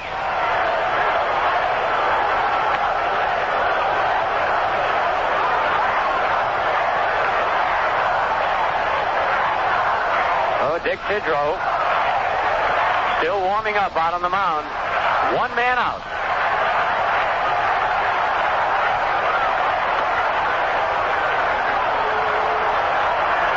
And Dick has 1 or 2 more pitches before he's ready to pitch to the batter. And that was it. So the left-hand hitting Al Woods will be stepping in. Bottom of the 9th inning, 1 out, all tied 1-1.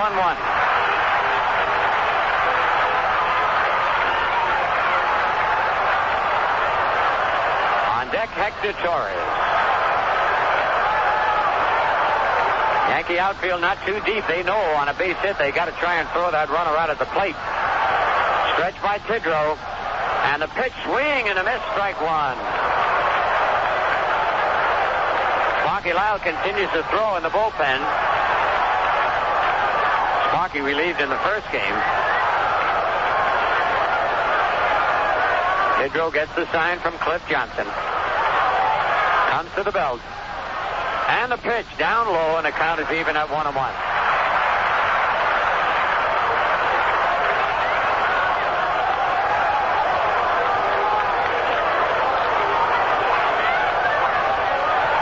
This artificial turf, the ball gets to the fielder in a hurry.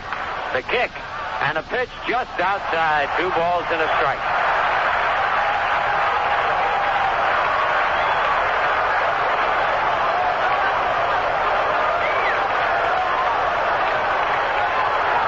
Al Woods batting .312 on the year.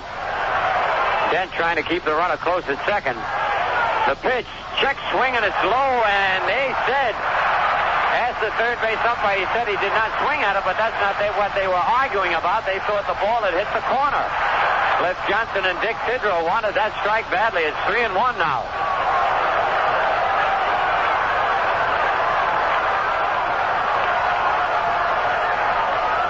All right, Tidrow kicks, delivers a fly ball to left field. Roy White backing up. He's there. Makes the catch and a runner's hold. And that was a mighty big out on a 3-1 pitch. And now Hector Torres is being called back. And let's see who's coming out.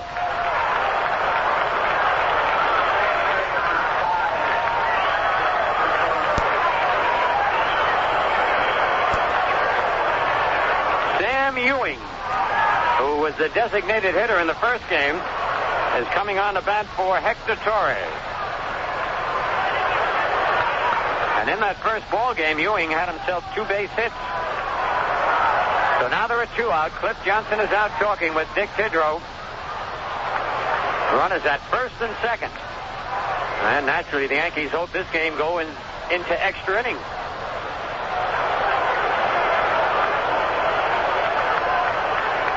So the left-hand hitting Sam Ewing is coming up. Let's see.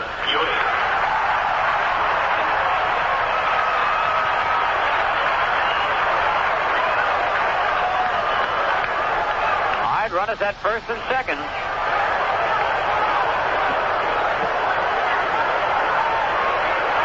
Dick Tidrow will pitch to the left-hand batter. 2 out, 2 on, all tied 1-1, bottom of the 9th. The kick and the pitch, strike 1, called on the outside corner.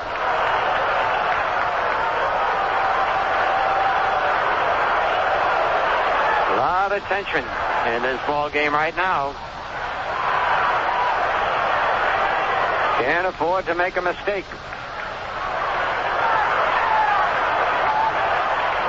On deck, the catcher, Alan Ashby. Yankees not worried about him. Ewing is their man. Tidrow delivers. It's down low, and it's even at 1-1.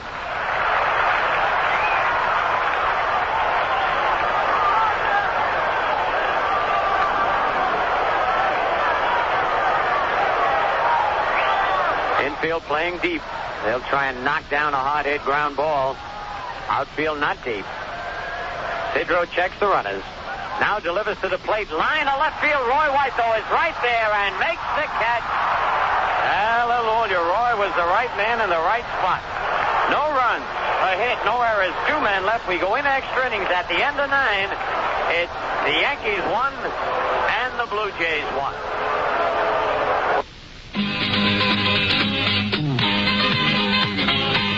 Feeling friendly, hello.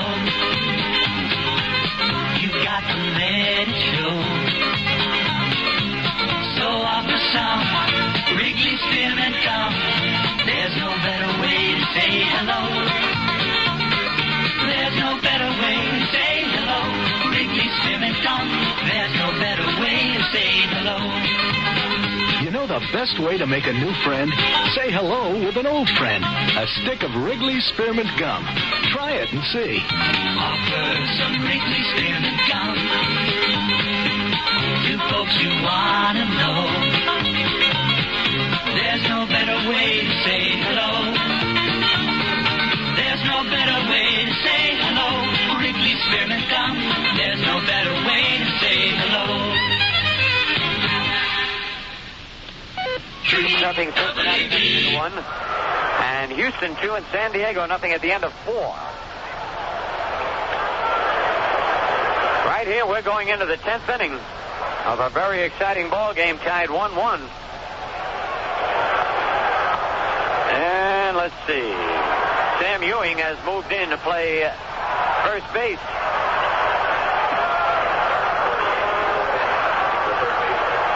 And Greg Nettles will lead it off for the Yankees as we get ready to go in the top of the 10th inning. Greg has had a rough night tonight.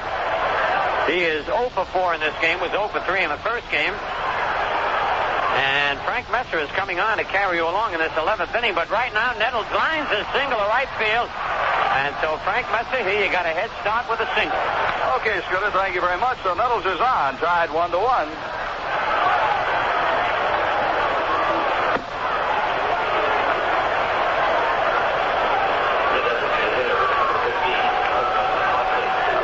Thurman Munson, the designated hitter.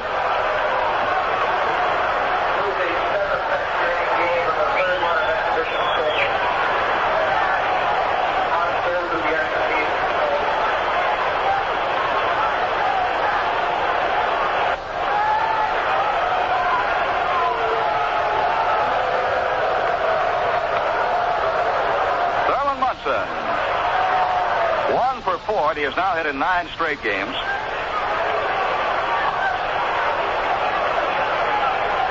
Nettles with his first hit in this one down at first base. And Munson swings away as they look for a bunt. It's popped up outside of first. Ewing is over there in foul territory, and he makes the catch. Johnson pops up in foul ground to the first baseman, Sam Ewing.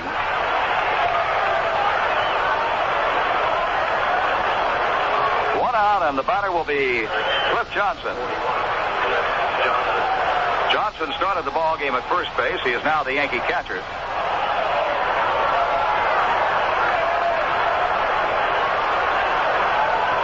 Johnson is 1 for 3. And Reggie Jackson is on deck. Tie game 1-1. Throw to first safe.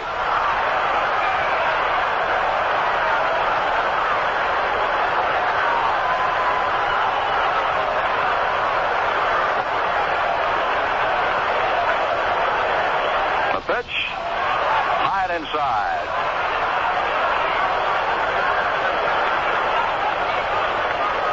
The shortstop Baylor shades over in the hole. McKay at second, drifts over toward the bag, and the throw goes to first, but not in time. Nettles gets back.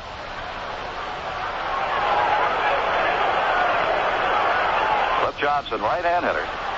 The set by Johnson, and the pitch is hit high in the air to shallow left center. Coming on for it, the left fielder. And makes the catch.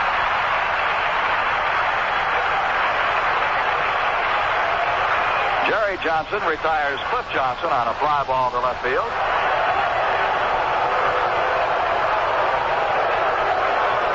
And Reggie Jackson will step in. Reggie Jackson has flied to left, walked, doubled to center, and popped up to the first baseman.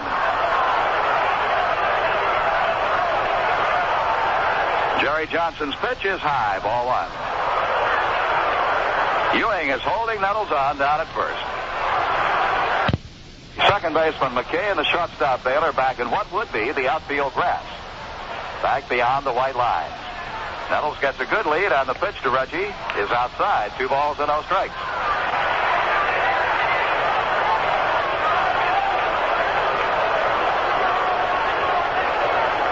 Jerry Johnson relieved to start the 8th inning after Mike Willis had gone 7. The pitch, swing and a miss on a breaking ball. Took something off a breaking ball behind 2-0 and had Reggie Jackson out in front and over the top of it. 2 balls and 1 strike. Top half of the 10th inning here at Exhibition Stadium on the shores of Lake Ontario. Quite a bit of haze as the mist has come in off the lake. The pitch to Reggie, swing and a miss. Strike 2. 2 balls, 2 strikes. Paid crowd of better than 40,000. 40,116 to be exact. Getting their money's worth on a pitcher's duel tonight. In this game, a lot of hitting in the first game. 2-2 to Jackson. Had the plate low, ball 3. Nettles will release at first base now with 2 outs and a 3-ball, 2-strike count. And Ewing is going to back off and play the line now.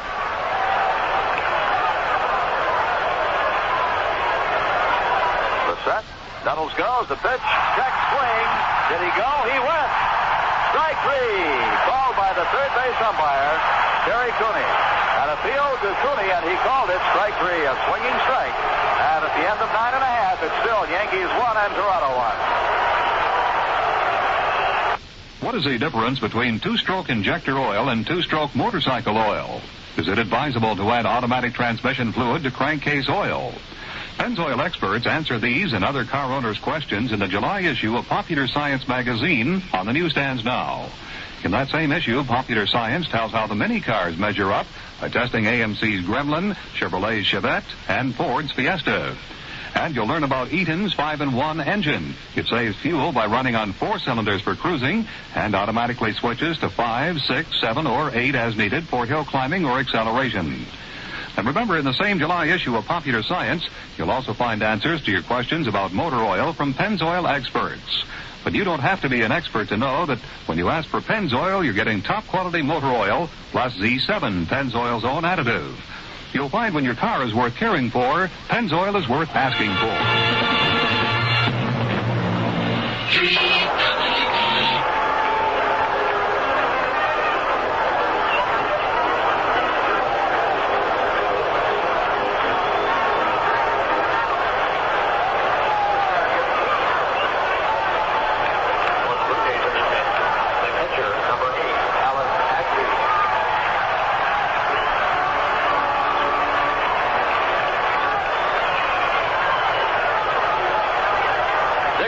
on the mound for the Yankees. Alan Ashby, the catcher, steps in. Becomes a left-hand hitter. And the first pitch to him. Fastball is inside. Ashby is 0 for 3. Next pitch coming, and he sends a bouncing ball to second base. Zieber corrals it. Fires to first base in time. Ashby is out, 1 away. I'm Frank Messer along with Phil Rizzuto and Bill White here at Exhibition Stadium in Toronto. We're in the bottom half of the 10th inning. 1-1 ball game. Toronto won the first game 8-5. Maple Leafs have now won 4 of the first 6 games played between these two clubs this year. Maple Leafs, the Blue Jays. I knew I'd do it before the night was over.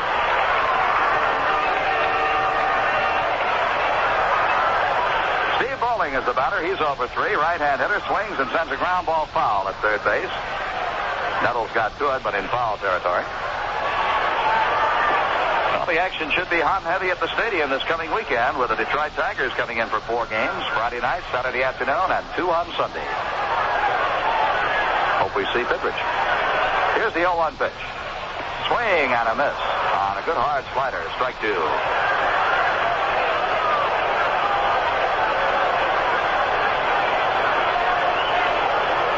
No balls, 2 strikes with 1 out.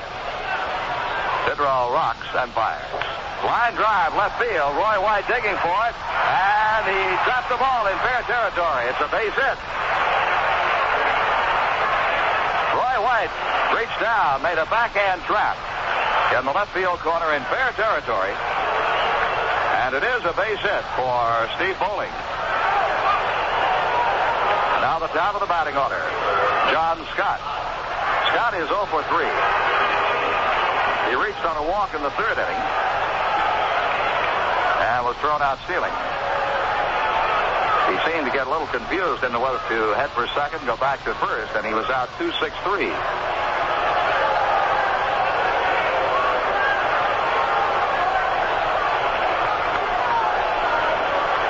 Out on deck comes Doug Rader. Scores tied at 1, bottom half of the 10th. Tidrow shakes Cliff Johnson off on his side. Spins and throws to first base, and Bowling is back in plenty of time.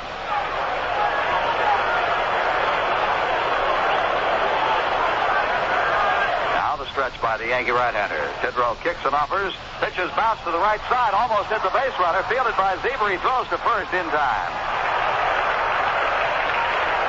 Bowling was almost hit by the batted ball. Did manage to get out of the way of it. Zieber fielded it, looked towards second, elected not to throw there, spun back and threw to first base to retire John Scott. The potential winning runners at second with 2 out. And the batter is Doug Rader. Rader has single, flied to center, grounded out to second, and lined hard to Roy White in left field.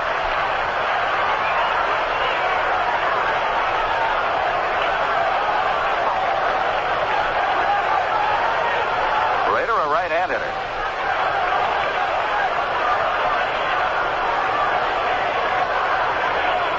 Tidrow checks the runner and the pitch.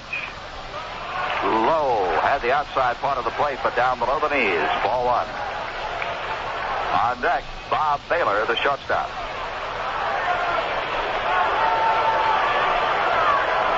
Sparky Lyle is throwing in the Yankee bullpen.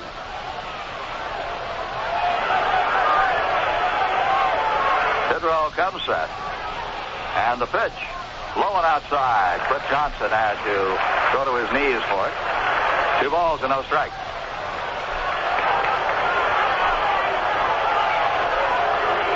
Outfield shades a bit to the left side for Rader. The infield even more so, with all the infielders deep. Tidrow's 2-0 pitch. Swing and a miss. Tidrow went with a slider. Now Cliff Johnson goes out. He may have been looking for something else. This is the first time Johnson is caught since coming over to the Yankees. Started the game at first base. And when Chambliss batted for Fran Healy, Johnson went behind the plate, and Chambliss went to first.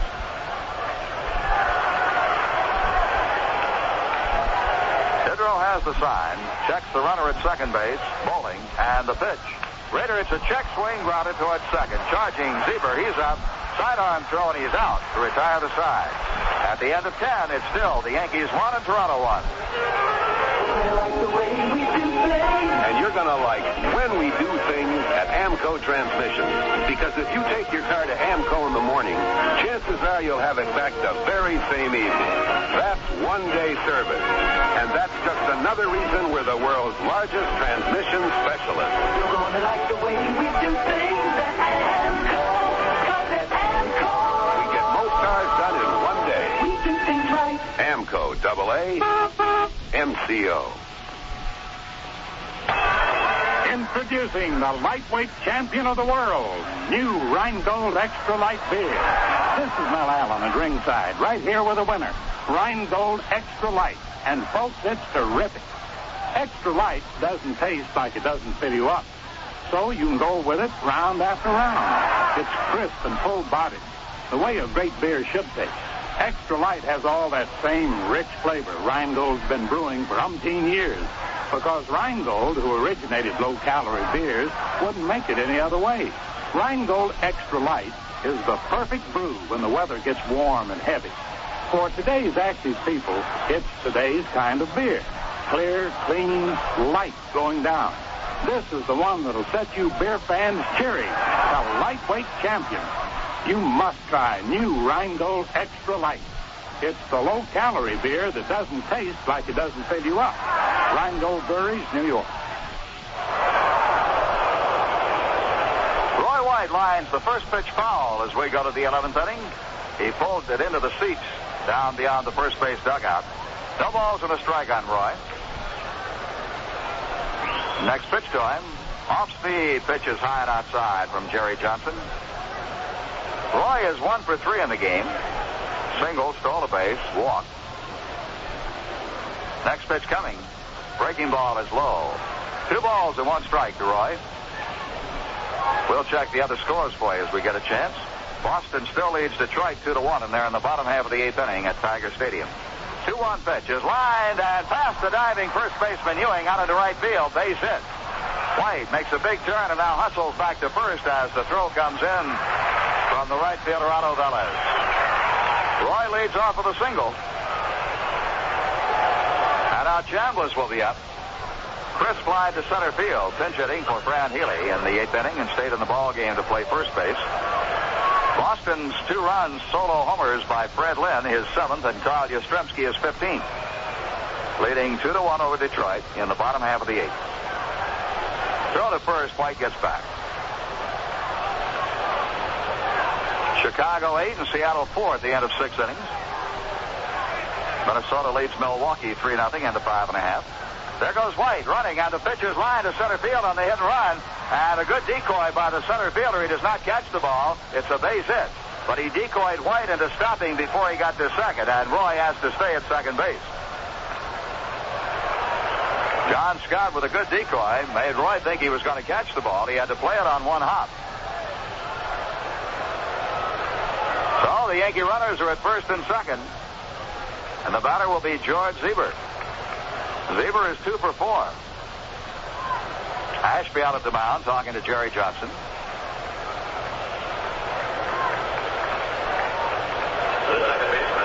In the National League, St. Louis has defeated Pittsburgh 6-1 in their first game.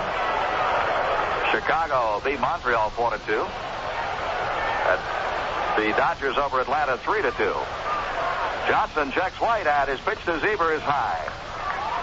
San Francisco and Cincinnati have scoreless at the end of 1. Mets had a 1-0 lead over the Phillies in the 4th.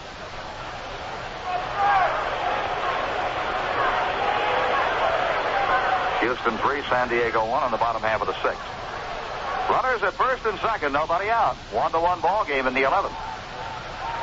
Johnson's pitch, Zieber bunts out in front of the plate. Picked up by Ashby, looks to third, spins down, throws to first in time. A sacrifice moves the runners up to third and second. We'll pause for station identification on the New York Yankee Home of Champions radio network.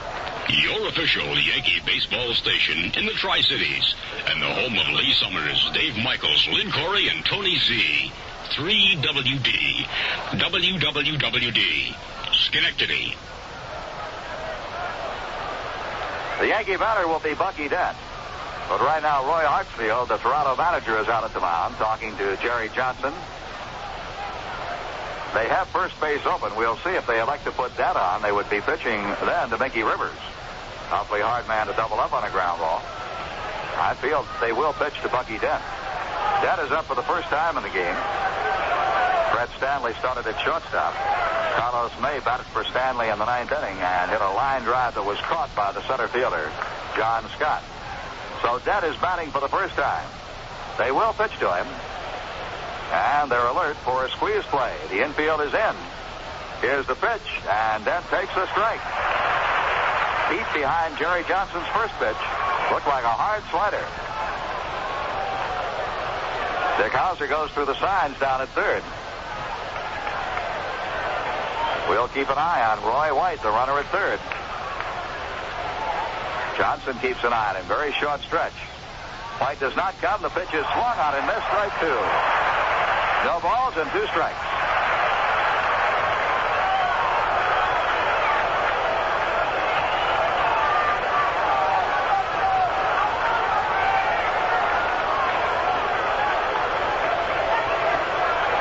The infield is in tight. The outfield is spread out. The set, the pitch, swung on and bounced foul into the Blue Jay dugout. Bucky Dent got way out in front of an off-speed breaking ball.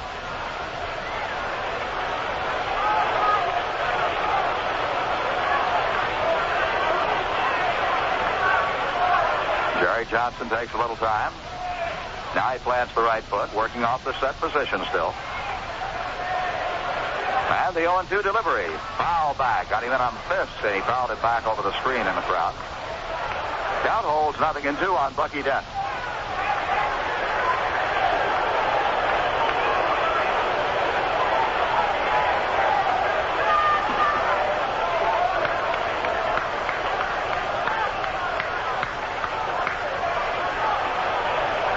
Delivery on the way. Hit in the air to shallow. Right center. Back goes the second baseman. And McKay makes the catch. The second baseman retreating. There are 2 down. And the batter will be Mickey Rivers.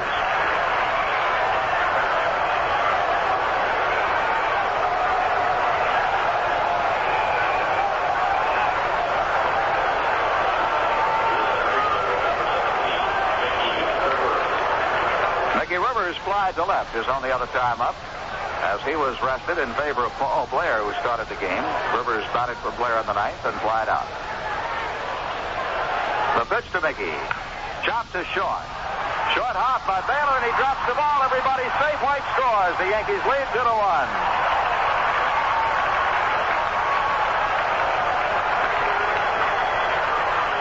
Tough chance for Bob Baylor. Tried to short out the ball and throw Rivers out at the same time, and he didn't do either one.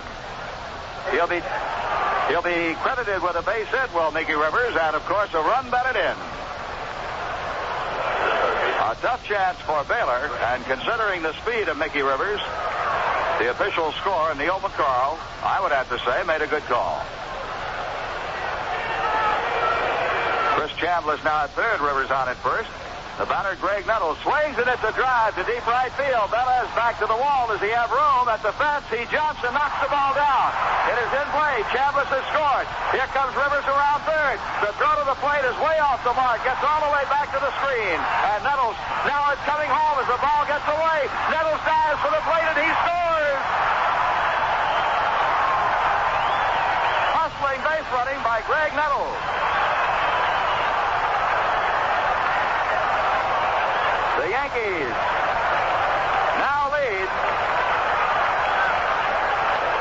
5-1. We'll see what they credit Greg Nettles with.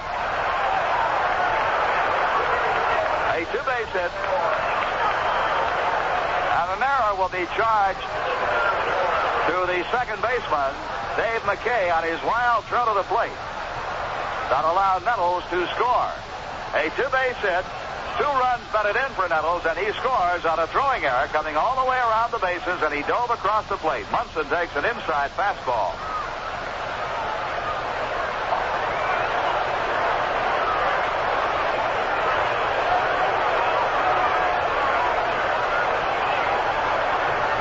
And now the fans start to leave Exhibition Stadium with the Yankees leading 5-1 here in the 11th inning. Good running, hustling all the way by Greg Nettles. Pitch to Munson, low and outside. I think Cliff Johnson thought he was still over in the National League. Cliff came out on deck with the shin guards on, and he is told now to take them off. In the National League you can do it, in the American League you cannot. Don't ask me why. 2-0 deal. It's in on the ground at third. Backhand stop by the third baseman. Rader is thrown to first. He is not in time. Munson beats it out for a base hit. An excellent stop by Doug Rader. He tried and threw on to first base, but couldn't get anything on the throw, and Munson beats it out for a base hit. Thurman collects his second hit in the ball game. As we told you earlier, he has now hit in 9 straight games.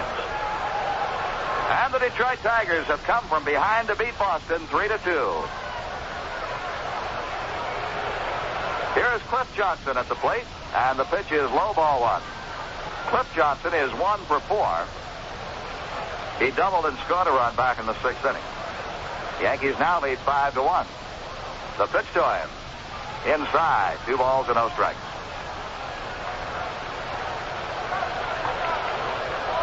Well, you'd think the ball game was over the way the fans were filing out.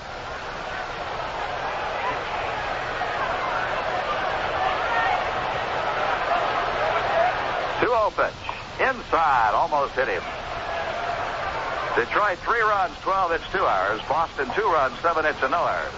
Jim Crawford the winner. 2-1. Bill Campbell is the loser. Johnson swings. It's a weak ground to the third. Rader has it and throws him out. Cliff Johnson turned loose on 3-0, and he grounds out. But the Yankees take the lead, and in the middle of the 11th, it's the Yankees 5 and the Blue Jays 1. The guys out on the field aren't the only ones that get jock itch. Any guy can get it, even a popcorn vendor like me. But I don't put up with it. I use Crew-X medicated powder. Crew-X goes to work immediately to help relieve the itching, chafing, and rash. And its special medication helps fight the causes of jock itch. Don't put up with jock itch. Get Crew-X. C-R-U-E-X. It made a fan out of me. Before you spend money on an exterminator, try Decon Forgone. It kills 17 kinds of bugs automatically. It's an automatic room fogger. Sprays by itself while you're away. Forgone's powerful fog kills bugs in a whole room. Come back, fog's gone, and bugs are dead. It's the do-it-yourself exterminator, Decon Forgone. Decon invented for bugs. DWD.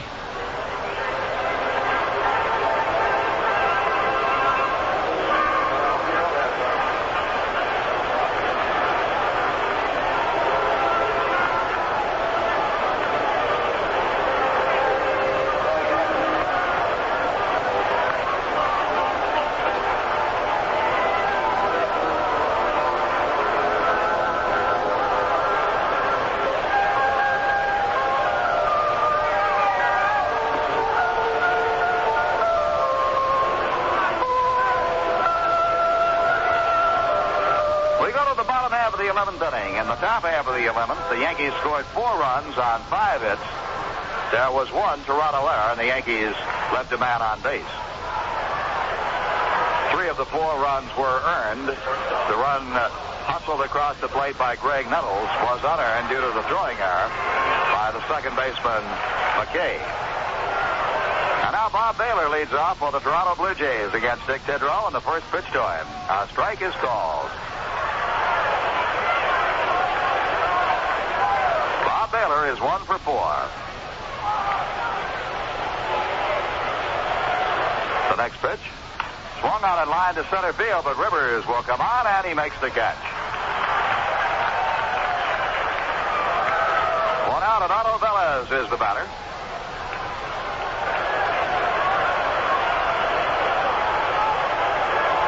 Bellas accounted for the only Toronto run with his 11th home run of the year back in the second. Now, check that. That was Ron Fairley who had the home run. I'm sorry. Bellas is 1 for 3. Right-hand hitter, and he takes a pitch low. Ron Fairley, the on-deck batter, had the home run back in the second. Dick Tidrow has Johnson signed, and the pitch to Bellas, a strike. The count evens 1-1 as Tidrow fed him a slider in the strike zone. The Yankees play Bellas to pull. Roy White very deep in left. Rivers shaded over toward left field. The 1-1 offering. Swing and a miss.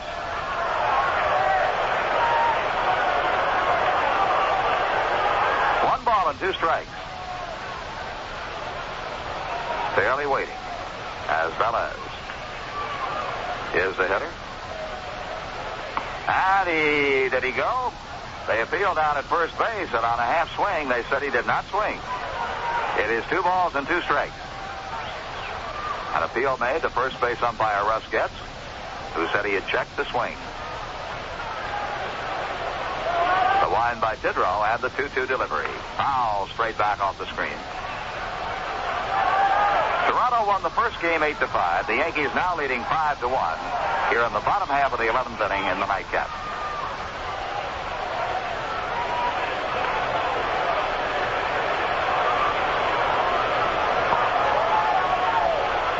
Two pitch to Bellas. That struck him out. Big swing and a miss. 2 out. First strikeout for Tidrow.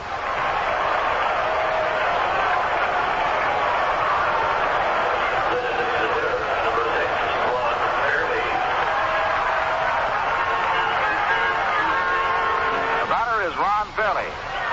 Fairley homered in the second. He has homered in each game. He had a 2-run homer in the first game of the doubleheader, and he had a 2-run homer last night. The pitch to the left-hand batter, a strike call, knee high.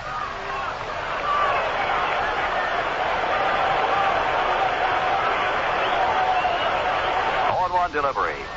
Hit in the air to left field. Roy White comes in, looks up through the haze, under it, makes the catch, and the ball game is over. Well, the Yankees win it in 11 innings.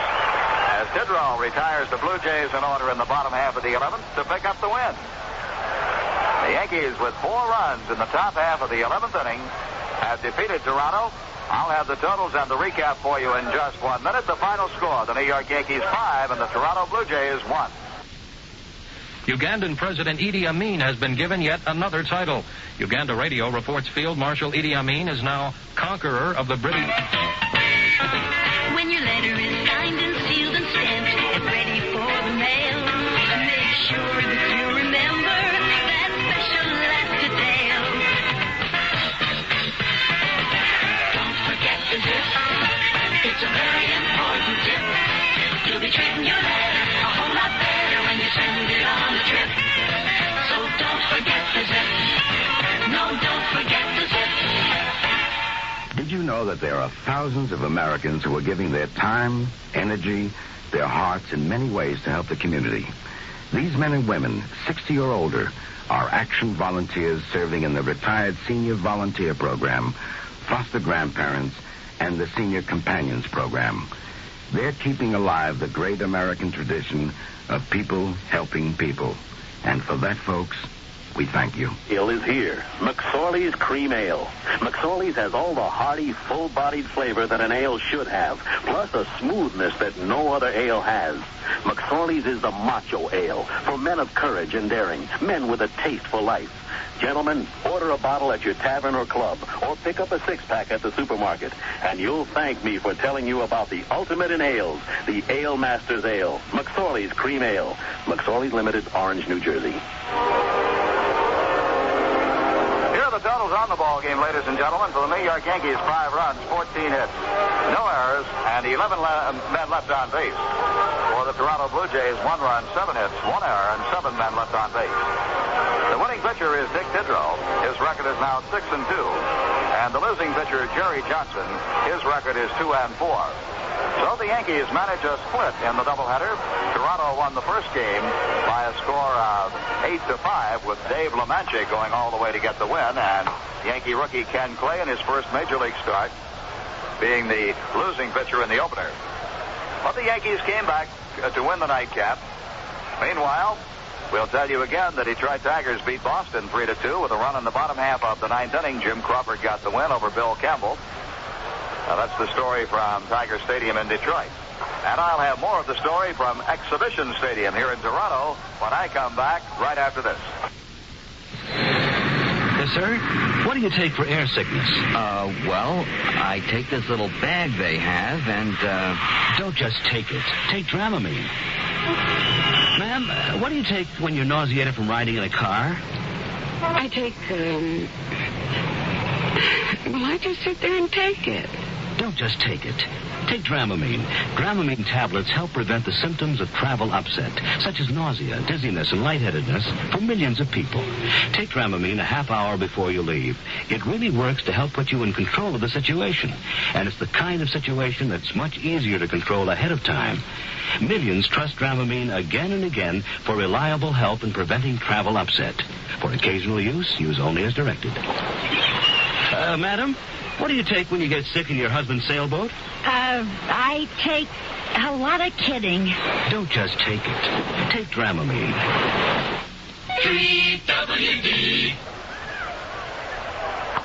Well, it's time now for the awards for the Yankee players on this ball game, and tonight's Yoo-Hoo Action Award for the most outstanding play will go to Greg Nettles, who iced the Yankee victory with a double to right field in the 11th inning to drive in 2 runs, and Greg Nettles electrified the crowd by coming all the way around to score when the relay throw from the second baseman Dave McKay was wide of the plate and bounced all the way to the backstop.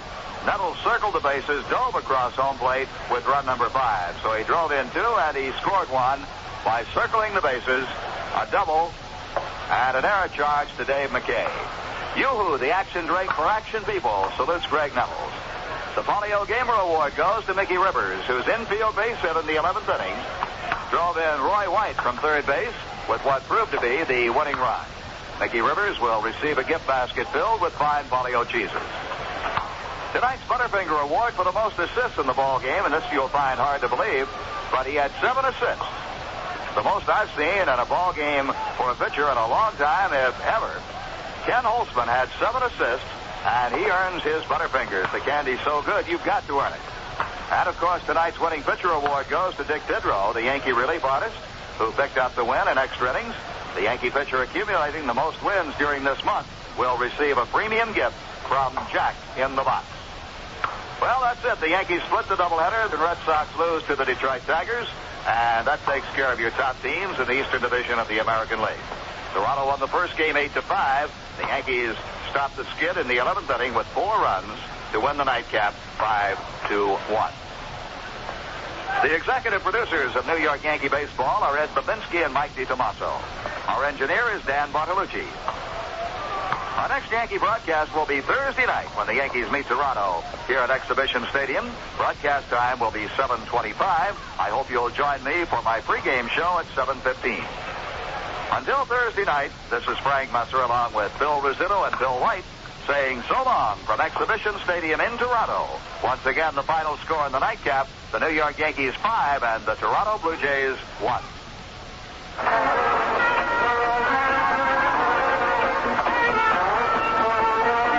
This New York Yankee game has been brought to you by New York's favorite Rheingold Extra Dry Beer and by Champion Spark Plugs, the world's #1 Champion Spark Plug, and by Yoo-Hoo Beverage Company, the makers of Yoo-Hoo Chocolate Drink, and by Getty Gasoline, the oil company that gives you more for your dollar.